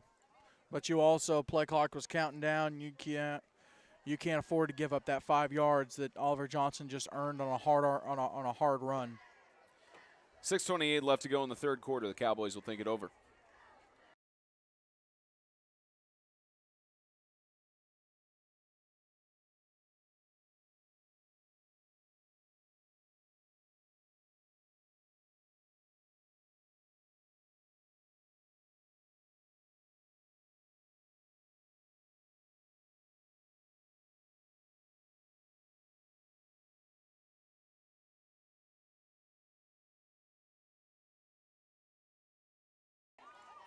Freedom had a chance at thinking it over with Coach Kyle Collins and company. 6:27 left to go here in the third quarter as they'll get back over to TJ Lorio. He's trying to make plays and is getting one there. Getting out to the outside. 2 men to beat. TJ Lorio getting it just outside of the 10-yard line. And a big gain for the Freedom Cowboys as they are within scoring range. Great job on the reverse. Great execution. The blocking was there. Lorio showing that speed. And only number 3 and number 10, that is Zion Thompson and Caden Jones. If he could have gotten past him, it would have been incredible, but great job on the pursuit from the backside of the play to get there, force him out of bounds, slow it down a little bit. But that's what TJ Lorio can do for you. That's a 50-yard gain right there.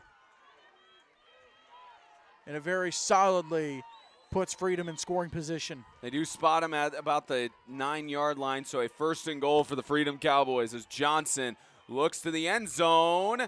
Incomplete. Looked like it could have been an interception for Zion Thompson.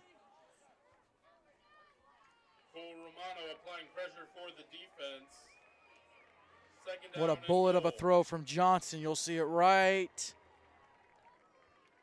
May have been tipped just a little bit there. And you definitely had to release it at that point. Hold If on. he had waited a quarter second sooner, a quarter second later, it would have been batted at the line. Right there. I wonder if he got his hands on it. As we have time called on the field, officials are discussing something here.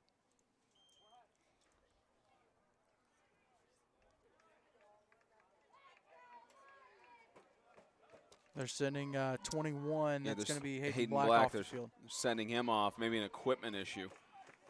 And they bring in Zane Barlow, the junior. Second down, Cowboys. Looking towards the sideline, may have been something on his wrist, but second and goal. With motion, take the handoff. Here's Johnson to the middle, practically on free, touchdown. Oliver Johnson. Official had to get up out of the way, but the senior, the all-conference quarterback, Oliver Johnson, punches the ball across. Now, this is a massive two-point conversion attempt here. Down by 9.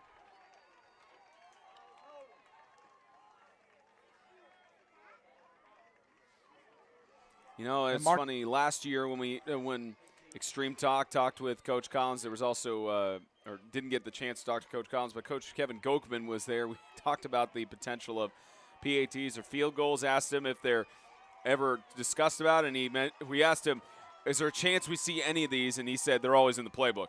Watch for a Oliver Johnson run here. Martone came off the field. They've got a wide formation. Johnson looking for the chance, left side, easy catch. I ate my words. Jensen MacArthur with the 2-point conversion, a 7-point game in the national championship with 5:48 to go. Shouldn't have doubted Oliver Johnson. He hit his man on the money. Jensen MacArthur coming off that left side. Great job. Just a quick little lock up and release. A flag route. And Freedom side has come alive now. There you go. There's a great shot of the side of their bleachers.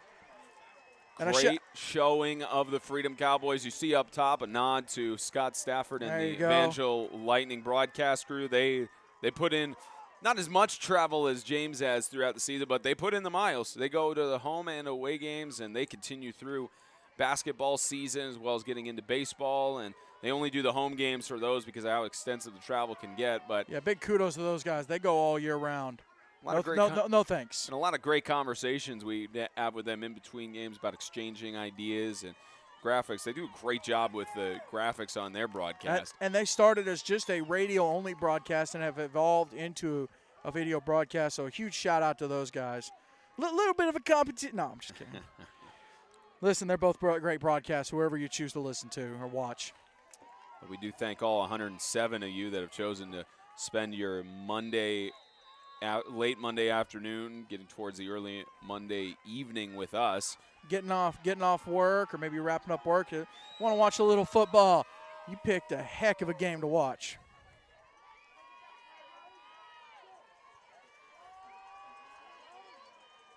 And the Freedom Cowboys on the year, they've outscored their opponents 40-20 as it's touched by Will Welch. They'll take the return, trying to find his way around the defenders and finally forced out of bounds there. That's by Logan Bryers. Forces him out of bounds.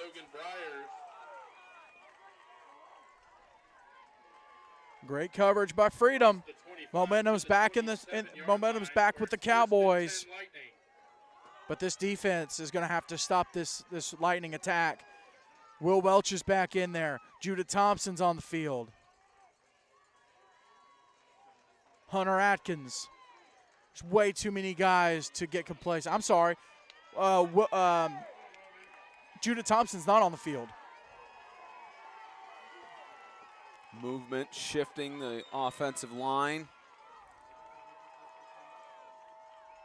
Whitfield trying to find the option, gets it, slung, catch. Reception by Kyle Jones.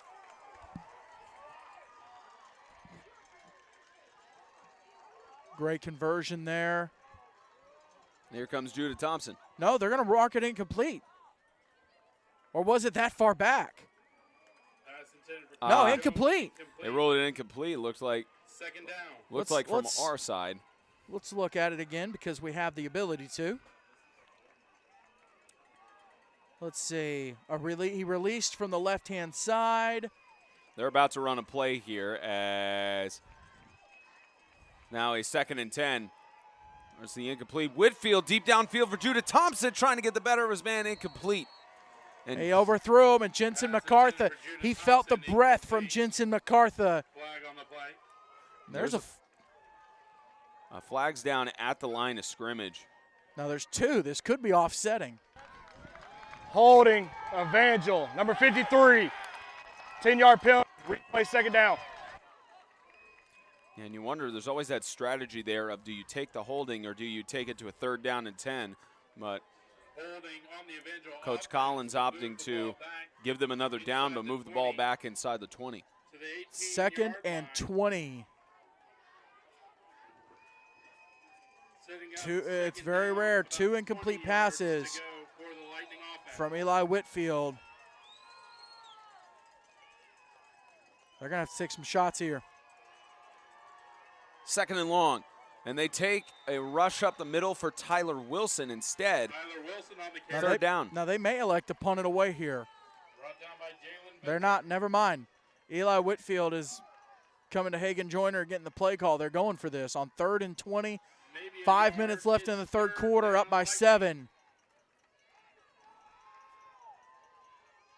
Well, obviously they wouldn't punt. It's 3rd down. Complete brain cramp on my part. Thought I it apologize. may have been 4th down if they had opted not to take the penalty. Yeah, man, that's on me. That's on me. 3rd and long. Whitfield feeling the pressure. Aaron it deep downfield for Judah Thompson. He's got the catch. One man to beat. Dancing around. Finally wrapped up. Not wrapped up. 2nd tackle avoided. Finally, they bring him down with a 3rd man to help at about the 36-yard line. But Judah Thompson, when he gets open, he can make the catch. Big gain for Evangel. He made Carr miss. Gavin Maynard had to come in from the far side. And he kind of slowed down a little bit. He thought Carr might have had him wrapped up, but he didn't. 1st and 10. Took a whole bunch of Freedom defenders to bring him down. That's big for Evangel on 3rd and 20. Now sitting inside Freedom's 30-yard line. About a 40, 50-yard catch. Catch and run. Atkins, left side, open space, gets past the man, forced out of bounds, a touchdown saving tackle from Logan Byers. And Evangel looking to answer that Freedom touchdown. It's a big drive for them. You got to credit Evangel. Even when they get in a 3rd and 20 situation, these young men, the coaching staff, they go, okay, what do we need to do right now? And they execute it in a phenomenal fashion. That's experience and that's leadership right there.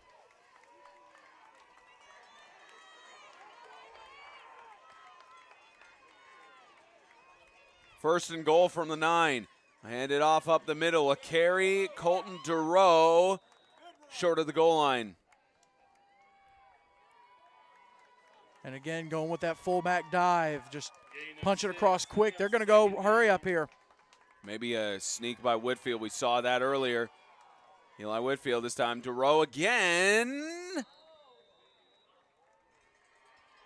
No They stopped him signal. again. I believe the rule is short. Yep, 3rd and goal. And it's close. The near side official is standing between the 1 and the goal line. They stuffed him there, though. They got the initial push back. Watch Eli Whitfield right here. He's going to punch it. No, it's going to go to Hunter Atkins. Calling it right now. They're going to give it to Atkins on the right-hand side. Oh, no, on the left-hand side. 3rd and goal. Atkins, dangerous, diving for the goal line. Touchdown, Evangel. He's able to stretch out across, and Evangel's excited right now. Touchdown, Lightning. If it got to 4th down, Eli Whitfield was going to be stinking it. But when they moved Colton Durow over to the left-hand side, they're just going to let Hunter Atkins take the ball right off that left-hand corner. They're going to let him try to stretch it across. Masked up to make it a 14-point game. Put their trust in him after one miss and one blocked PAT. Masked, perfect. 34-20, 3:28 left to go in the third quarter of this national championship. The Freedom Cowboys down by 14. Minutes to go in the third.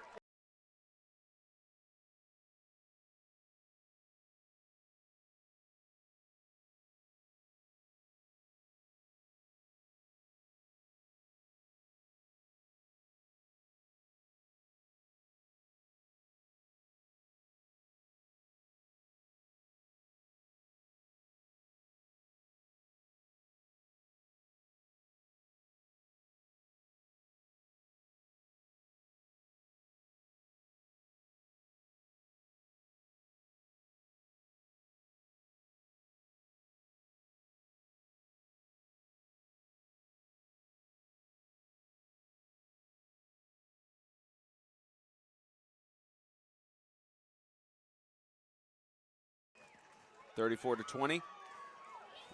Low kick here. Attempted return. Martone going to be stopped at about the 30-yard line. And we'll see the Freedom Cowboys go back to work on offense. Spencer, what was the average score that Evangel allowed to their opponents? I know they had several shutouts. 14 points was the average. All right, so Freedom's already beat that. And let me pull up Evangel's season, because I know they had some teams get up in the 20s, but I don't know.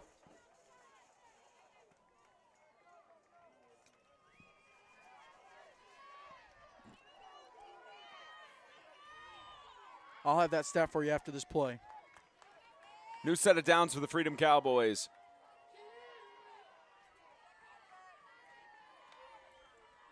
Johnson going to keep it.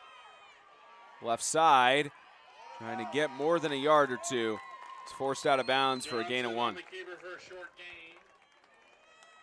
Evangel defense, they'll let you run out to the side, but they're going to force you out of bounds. Most points scored against Evangel this year, 28 by Lighthouse Homeschool.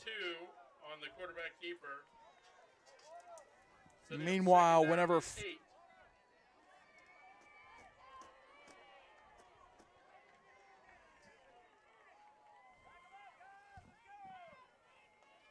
trying to get that Lighthouse Freedom Cowboys score pulled up, but I think Evangel only allowed 14 to Freedom the first time they played this season. Already past that point on 2nd and 8. Johnson scrambles. He's going to be brought down. Flag on the play, though, as he was being brought down. Maybe a face mask. Roughing the passer. And Johnson's. That's an Evangel player down on the field. And Evangel coaching staff a look. He's at least back up on his own feet, but shaken up is Aiden Lau. And Johnson was trying to find his man. He was looking.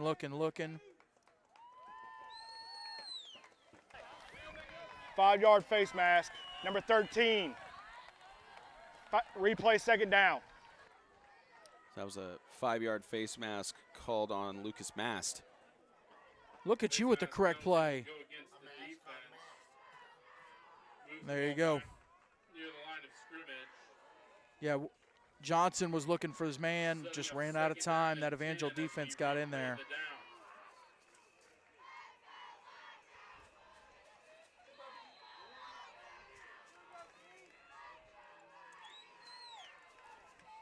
Under 3 minutes left to go in this third quarter. 2nd and 10.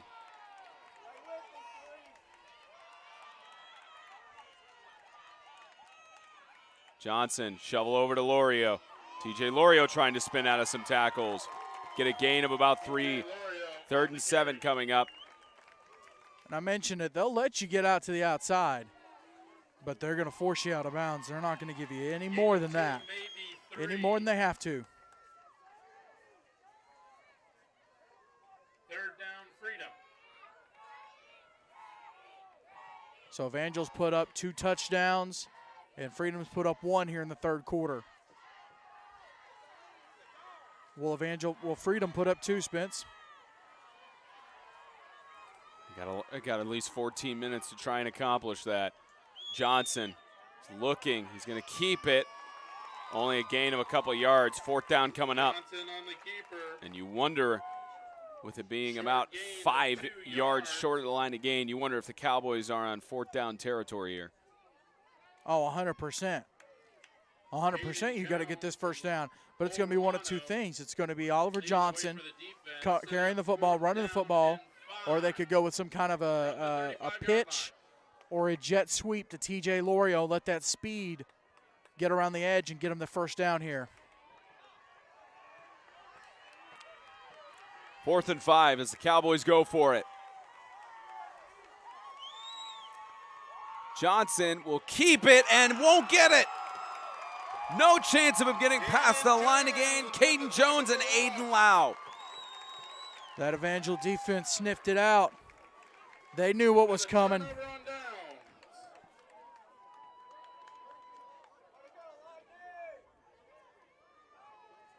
Linebacker, let's see, that was number 10, Caden Jones. He sniffed that out coming from the linebacker position. Great job.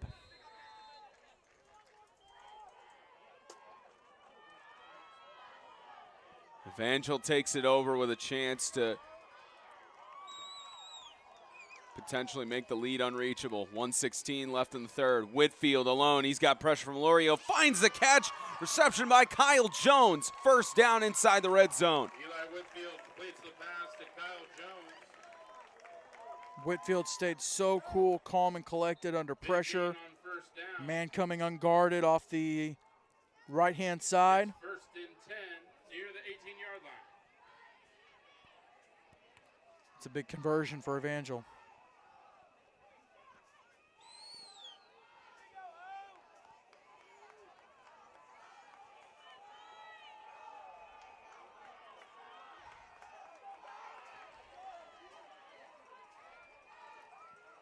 From the 19. Whitfield, quick toss to Atkins. Avoids the tackle. Atkins trying to get to the end zone. Touchdown. Evangel up by 3 scores. And that offense, Eli Whitfield does a great job of taking what could have been a terrible situation. Pulls it down, gets it, and Atkins makes the man miss. It was a form tackle too, but Hunter Atkins, the power to get it across the goal line, go up by 3. 3 scores, that is. Mass to make it a 21-point game.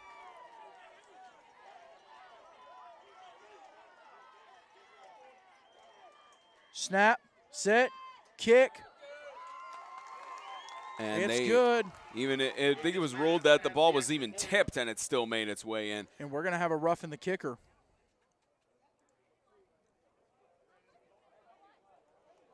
Flag in the backfield.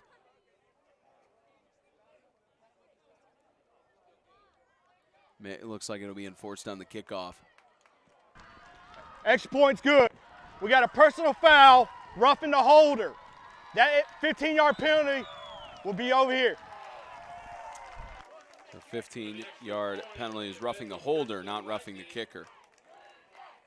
27 seconds left to go in the 3rd quarter. This is the perfect time to tell you that the 2022 NHSA National Championship High School 8-man football is presented by Goolesby and Young. Jason Goolesby and J.D. Young of Blackwell Realty bring knowledge, passion, excellence, and experience to the table when it comes to real estate. With millions in sales this year already, the two would love the opportunity to put their skills to work for all of you. Yes, you can buy. Yes, you can sell. And yes, they can help. Reach Jason Goolesby at 615-784-8687 and J.D. Young at 615-486-1121. Sponsored by Complete Wealth Management and Complete Real Estate, your one-stop shop for financial coaching and asset management. By Fairlife Core Power Protein, work hard, recover harder. By Brett Atkinson with Weichert Realtors, the Realty Group. And by Sutton Pools, fiberglass pools done right. You can reach Brian Sutton at 931-624-4027. Freedom Cowboys will try to return it here. The ball pops out loose, and looks like TJ Lorio fell back on it. Could have been even more dangerous had that Not been a quick reaction by TJ Lorio. Takes it down to 21 seconds left in the third. Yep, they went with the skipper kick. First down, Freedom. And right there it gets popped out from Martone. Lorio able to get on it. That could have gone south very, very quickly. But again, Freedom's pinned deep down around their 18. Guess what? Mentioned Evangel's not used to this situation. Freedom is not used to this situation, except against for these young men.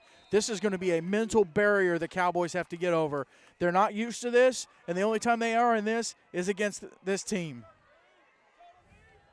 110 and 62 overall for the Freedom Cowboys in their record.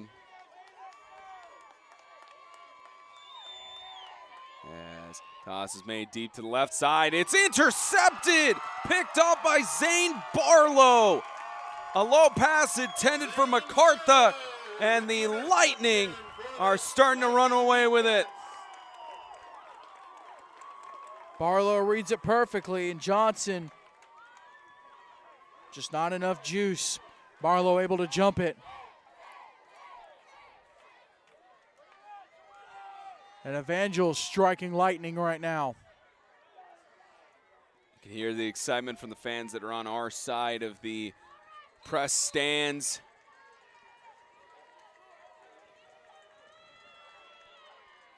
"13 seconds in the third quarter as the Lightning. Whitfield tosses it wide open, catch made, cut across, and to the end zone is a touchdown for Jackson Tuell. Wide open too. Hold on, let me play this back. What happened? Touchdown, Lightning. Oh, they ran the trickeration. They left Truell was the man was the end man. He was the last man on the line of scrimmage. He was the eligible receiver. Right there, you're going to see him just filter back. Freedom didn't account for it. They didn't look and see that he was the man on the end. Mast to make it a 48-20 lead. Missed one PAT earlier, blocked on one. Perfect ever since. End of three quarters. That is the end of the third quarter. That is the end of the third quarter. The Lightning 12 minutes away from their fifth straight national championship.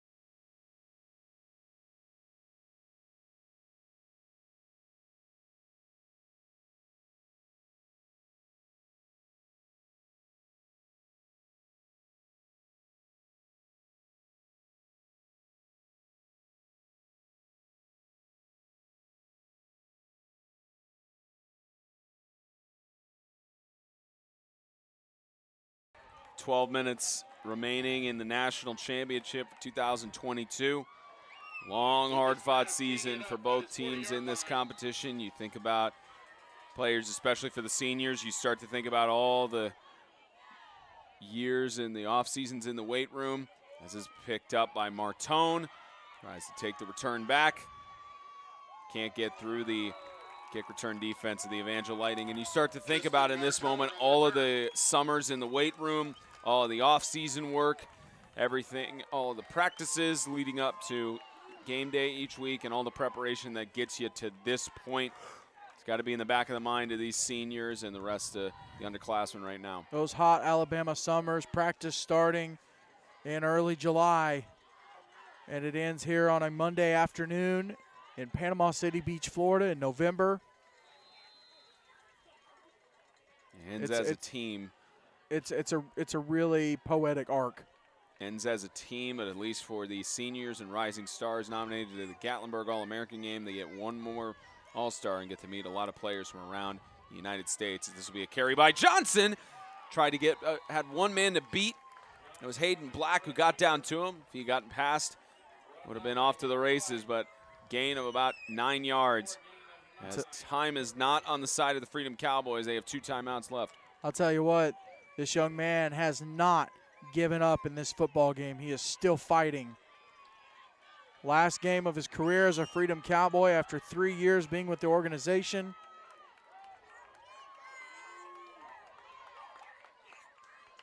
There's Johnson again. Let's keep it on the keeper and brought down by Stanton and Jones.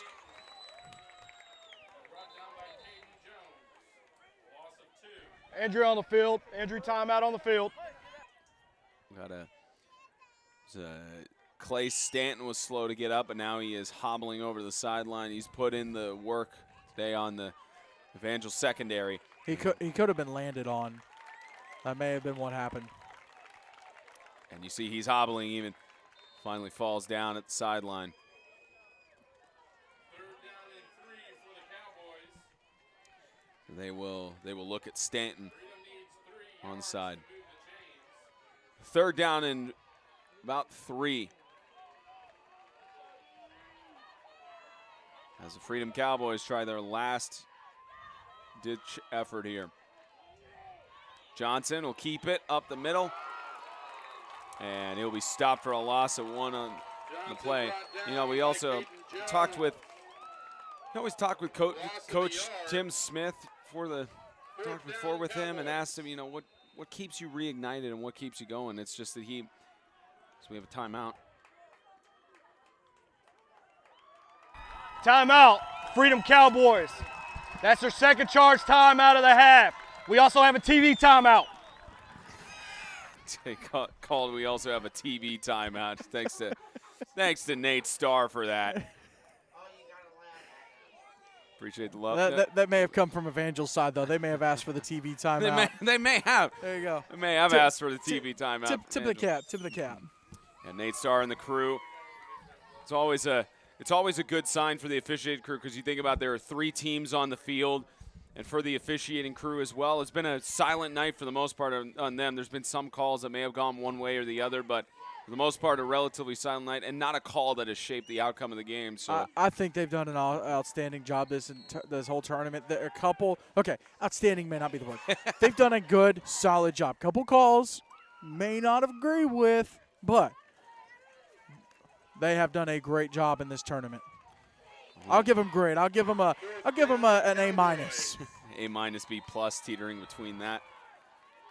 10-24. No, left B to go in plus the would be a little low. A minus. I'll give him an A minus. 4th down and 4. Johnson looking. Got the catch. 1st down. Catch by Will O'Neal. Fellow senior.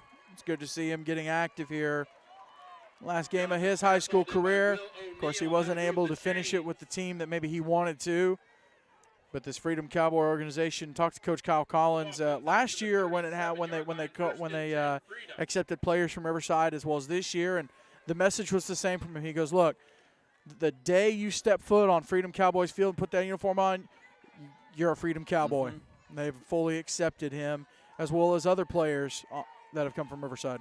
Yeah, and they blended so well as toss to the left side. It's tipped up and incomplete. Pass intended for Gavin Maynard. And, you know, we talked to him about that. That was during Extreme Talk, one of the show interviews. He, mentioned that you step on the field, you're Freedom Cowboy. And he mentioned that they blended so well. And we talked with several other the Freedom Cowboys players as well. They didn't feel like there was any, oh, you're from Riverside or you're not from our organization. They consider them family. And that was the same sentiment expressed by, Raymond Hunt and Will O'Neal and the other guys from Riverside. Jackson Hamill is another guy. They felt like family the moment that they were within the practice squad of the Freedom Cowboys. Oh, man. TJ Lorio was wide open. No one covering him on this left side. And toss, miscommunication on the route, incomplete. Same thing with he was wide open in the middle there. Could have been gone. Man, he wanted them to snap that ball, and Oliver Johnson was looking the other way. Freedom had to hustle and get Judah Thompson over there to cover him. Missed opportunity there. Because as fast as Lorio is, no one's covering him. He gets the ball in his hands. He's gone. I honestly think in a foot race between TJ Lorio and Judah Thompson, you're giving it to 18.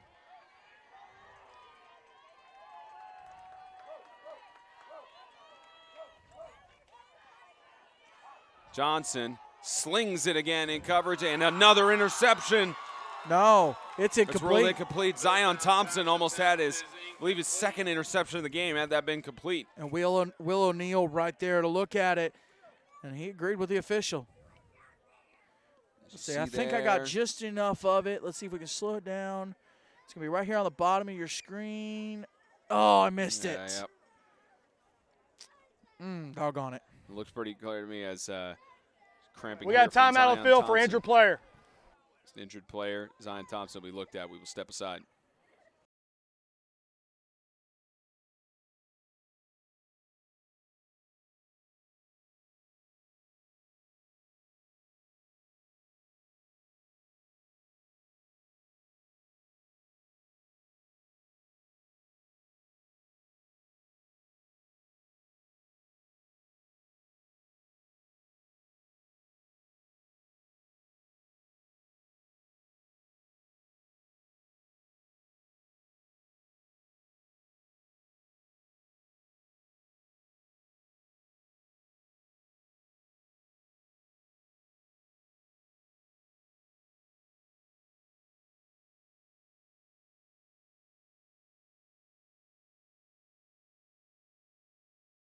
.9:31 left to go in this fourth quarter, and Zion Thompson.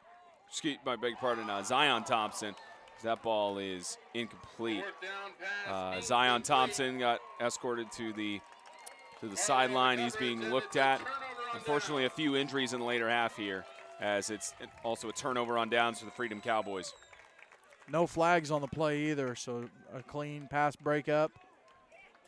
Looked almost like Zane Barlow may have had an interception there. Brings it down to 9:25 as the Evangel Lightning will, as they lead by 28, likely name of the game now is for them to run down the clock here in Panama City Beach as the sun shines down here on the Panhandle.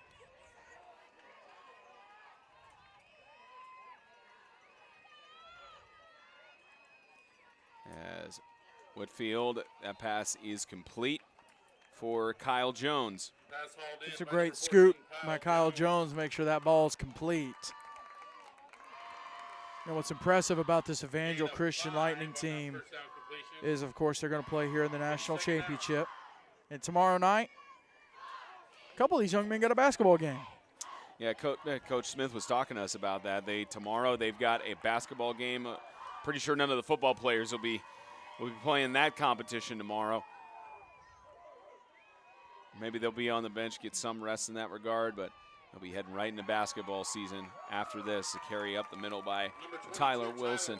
And we talked about it throughout the tournament and leading up of how there are teams that make the decision to just be done with football and go to basketball because of their school being small and a lot of the football guys being on the roster. But for the Evangel Lightning, Coach Smith has mentioned, doesn't matter to us. We still. The basketball team doesn't get our guys until football is over. And that's a testament to the culture that Tim Smith has, heavily involved with the Evangel organization, and they're all support the same way. It's the same way when it goes to baseball, where you don't get your guys for baseball until basketball season is over, and so forth. Atkins gets the stiff arm there, gets to about the 20-yard line. And it's a tough run by Hunter Adkins.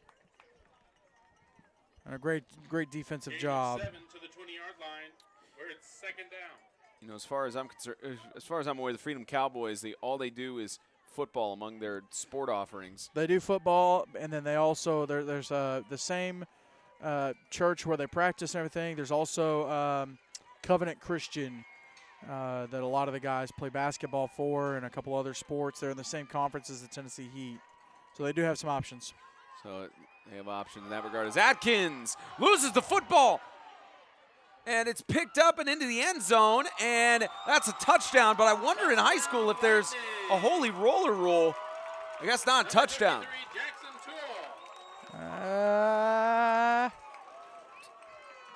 Because that ball was popped out, forced out, and covered in the end zone by Jackson Tuell. And they rule it a touchdown.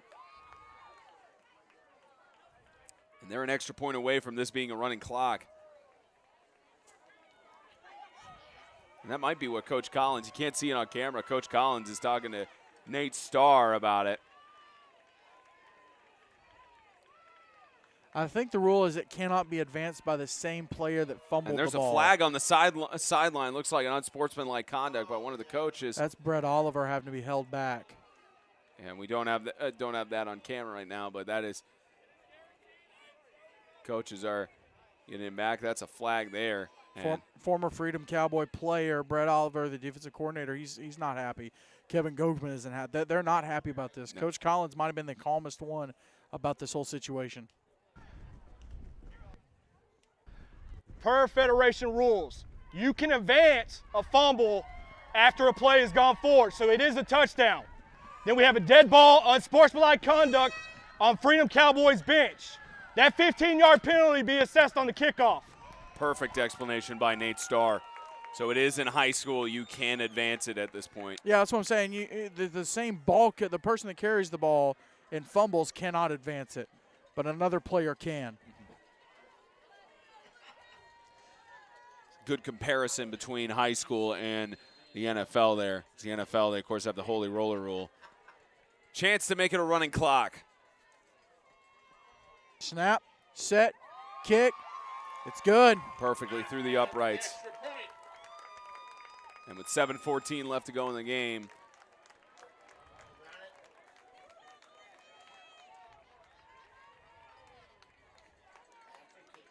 after the kickoff is when the clock will run. A 35-point lead here for the Evangel Lightning over the Freedom Cowboys. 7:14 to go, and it'll wind down here. Game. Well, Freedom put up one more touchdown than they scored in the meeting earlier in the season. But it's a pretty similar score. I believe it was 51-14. Let me verify. The first time they played. 51-13 may have been the score on that. It sounds about right. And so we'll pull it up real quick. Penalty moves the kickoff up to the Freedom 45-yard line. It was, we're both mistaken, 59-14 was the score. So very eerily similar score, and Freedom's going to kick this off. I'm sorry, Evangel's going to kick this off from the Freedom 45, so anticipating a touchback here. Wario back to receive. And booted from the 45-yard line in Cowboys territory. It will be a touchback, and they will run the clock here. As it's been a while since we've had a running clock in the national championship. Didn't have one last year. With the Per rule, we have a running clock. And Nate Starr clarifying that. Running clock per rule. Spencer, I go back to a drive in the second quarter where Evangel took the lead, and I said, if Freedom doesn't answer this on answer them on this drive, this game is over. I hate it for Freedom. You know, obviously you want a good competitive game, but that was the drive they needed to answer to. They're going to look back at that one and go, look, if we convert here, maybe it doesn't get out of hand. Freedom Cowboys potential. This is their last-ditch effort. It is a 5-score game. The running clock. Well, at this point, you're finishing up. You're getting some other seniors on the field. And other seniors, other players, as stop in the backfield made by Hayden Black, who's had an incredible game on the defensive side. Tackle by Alex Black, the future at running back for Freedom, getting the carry there. And James, we were talking about this behind the scenes, but most valuable player for the championship is given out. You were talking about possibly you think Hunter Adkins has put on the most valuable performance here for the Lightning. Well, and then he fumbled there, so I mean you gotta take it with a grain of salt. It's either between him or Eli Whitfield has had a great game as well. You can look at the defensive side of things, but a lot of good players that could be selected for the Evangel Lightning's. Pressure here for Johnson, tries to get it off. I believe it does get past the line of scrimmage. Incomplete, third down. We also talked with Coach Smith about he just feels as passionate as ever to stay at the head coach's position, and we had a cool conversation with him, and last year he talked about how supportive his wife Angie is of the program, and yesterday we were making some jokes about, he was like, you ever considered retirement, Coach? And he said, my wife has said she's the one who will retire first before anybody else. She was there and confirmed it and said, yeah, I'm retiring before anybody else does in the Smith family. So it's a lot of, you can tell the great relationship she also has with the team in helping with team meals and catering and helping out with the support on the sideline and everything. It's a family affair with Coach Smith and company within the Evangel Lightning program. As this toss, TJ Lorio making the big catch, and he'll be brought down by Will Welch for a big gain to the 46-yard line. What a snag by the young man, and he's only a junior. And there's a flag down in the backfield, so this may be coming back.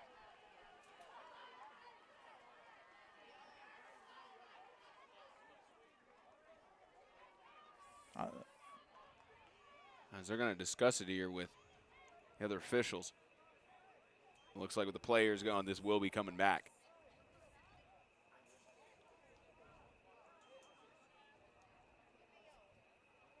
As they'll penalty, they'll stop the clock at 3:59. Yeah, Coach Starr talking with Coach Collins about it.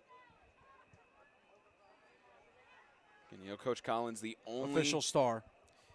I think you call him Coach Starr. The only head coach for the Freedom Cowboys, the team with the stars on their helmets. They're going to wave it off. And the flag is waved off. It may have been a heat of the moment. Penalty, a young guy. After play was over, dead ball, personal foul, Cowboys. 15 yards from the end of the run, first down. There was a personal foul called on the Cowboys there. They didn't signify if it was a player, if it was a I think it was official. a player. They were officials back there talking to some of these players.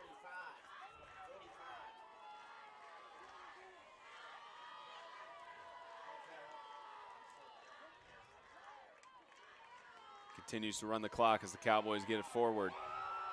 And Oliver Johnson staying on his feet, avoiding the tackles. Johnson gets the first down.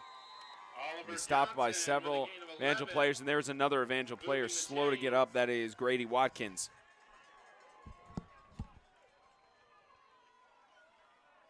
First down, Cowboys.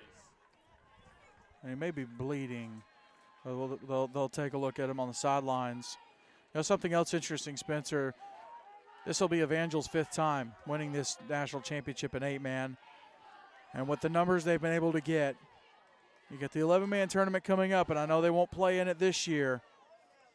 But do they try next year? Do they take that chance and maybe think about going up there, coming up here the weekend after the 8-man tournament and putting it on the line against some of these teams coming? I've looked at the rosters of some of these teams coming up to play in the 11-man. There's fewer players than Evangel has. How incredible would that be to come win the 8-man 5 times, go to the 11-man, and win it? There's some good teams up there. It'd be interesting. Yeah, Coach Smith has talked to us about they're planning on, as a big catch made there across side, Will O'Neal. How about the senior to get a touchdown to end his high school career with the Cowboys? Stops the mercy rule at least, and 6 points on the board for the Freedom Cowboys. You love it. You absolutely love it. Of course, Evangel has their backups in, but a little senior-to-senior connection. Will O'Neal, his 2nd year on the team. He's been able to build a relationship with the rest of these Cowboys. So I am corrected. No, regardless, when it meets that 35-point threshold, the clock still does run. Great for the Freedom Cowboys to get that touchdown to the senior, who more than likely will be going to the All-American game in some capacity. 2-point conversion attempt here for the Freedom Cowboys. Toss right side, and it's intercepted, and they cannot run it back in high school. And we talked with Tim Smith about this. Now, they're definitely going to try to get 3 11-man games on the schedule. And, you know, they always try to do a mixture to show that they can compete at both levels and everything. And you see these Evangel fans, you can tell they're enjoying it as if it's their first national championship that they won back in Dayton, Tennessee. And you're right, James, there's always that question about which teams come by. And it's in your area. It's one of those things you wonder about Evangel. Do they go to 11-man next year potentially? Do they stay in the 8-man? You never know, because they always have the capability of doing that with the depth of roster they have. You could also have the Freedom Cowboys could even go to 11-man with how deep their roster is. I think it would be incredible. You know, if they have to stay 8, play a couple 11-man games. You know, they have an interesting situation there in Alabama. But if they have to do that, fine. Play some 8, play a couple 11, and then come up and play in the 11-man tournament. And I don't think we're going to run another play here. I think this is it. They might run. And these coaches are talking to their players and going, look, you better walk through this line with some class. That's the last thing you need. Yeah, especially with both of these are two classy coaches. This is done. It's over. Especially with how the rivalry is, and the Evangel Lightning for a 5th straight year continue their incredible dynasty. The 5-time defending national champions get it done, capping off a perfect season in 2022. As they tried to dunk Tim Smith, couldn't They get tried him there. to get Hagen Joyner too, and they missed both of them. They missed both of them. Tried to get the splash zone there. You might see him get another jug there. I think that's the only one they have. And you love to see Brett Oliver at the forefront of that line. The young man has a bright future as a defensive coordinator, and he's at the forefront of his line to shake these hands. Another tournament concludes for the NHSA, and another trophy presentation coming up. Don't go anywhere. We will be back for the prize presentations on the field right here on 8-Man Extreme.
Check, check. All right, everything good? We're good to go?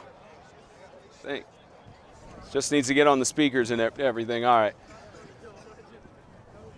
All right. I think. You could double lapel you. Yeah, pretty much. Waiting on James. Double lapel you if you got sound on your broadcast. Yeah, it might have. Yeah, we'll see if James can get it up on the feed. See if we're. Let's try one last stop here. Come on, man. Everything was going so well until even got the intros down, nailed and everything. Check, check, 1, 2. Oh, that's a little rough. Check, check. Check.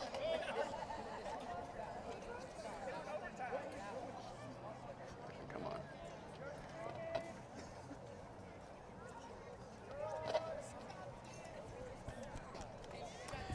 All right, I think it's all.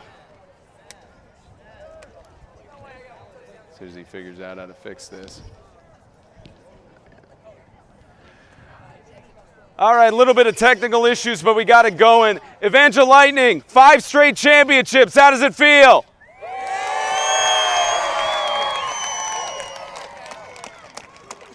We have some hardware to give out, and before any of that happens, we must give a huge thank you to Hank St. Dennis and Mike St. Dennis of the NHSA for all the hard work that went into this tournament. So congratulations for yet another incredible national championship tournament.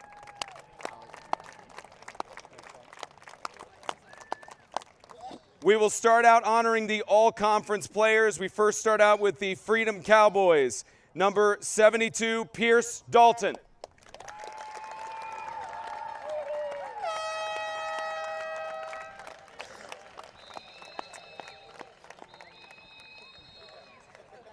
The all-tournament players, number 20, Jensen MacArthur.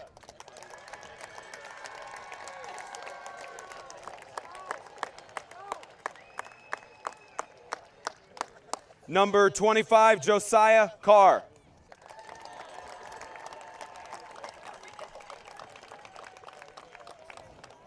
Number 32, Elijah Appleton.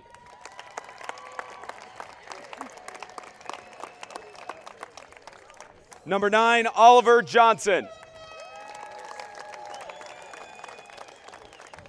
And number 4, Bram Day.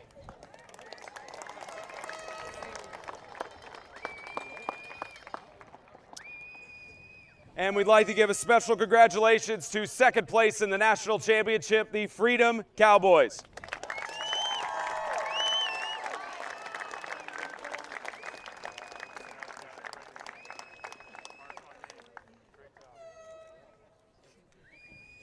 And now to honor the all-conference players for the Evangel Lightning, Carson Donovan.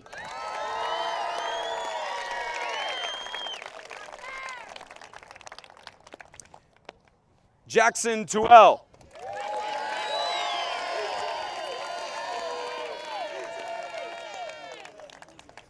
Judah Thompson.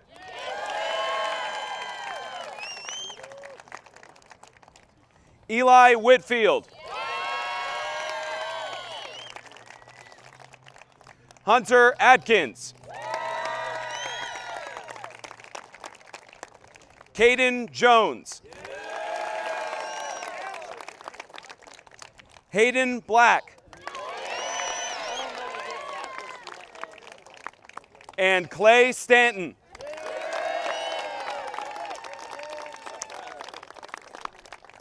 And now a double honor, the all-tournament player and most valuable player for the 2022 National Championship with so many great plays on both sides of the ball, Hunter Atkins.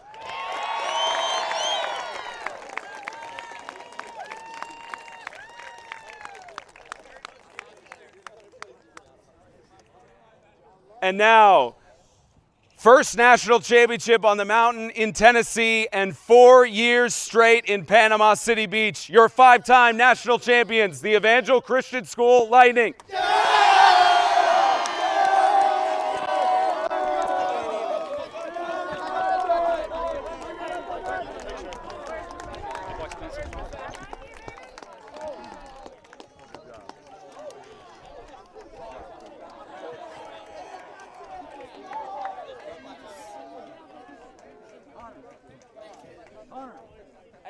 lose that one now. Hunter. Go get that one to your daddy. As they celebrate with the trophy, we'll get a word with your most valuable player, Hunter Adkins. You know, Hunter, it was a hard-fought game. At halftime, it was only a 9-point advantage, but you showed up on so many different sides of the ball. How would you describe this moment in words? It couldn't have been possible without the defense. I give all the credit to them, and it's just amazing to be a part of this team. And the crowd, our fans that travel, it's just amazing. And especially this year with so many seniors with the Evangel Lightning, you're a junior with another year. How meaningful have the seniors been influencing you and how you've played? It's been great the way they've matured me as a person and matured the team. They've just been great. You have won a national championship and you are most valuable player. How does that feel? Feels great. Like I said, I couldn't have done it without the defense. Congratulations. Your most valuable player, and now Tim Smith.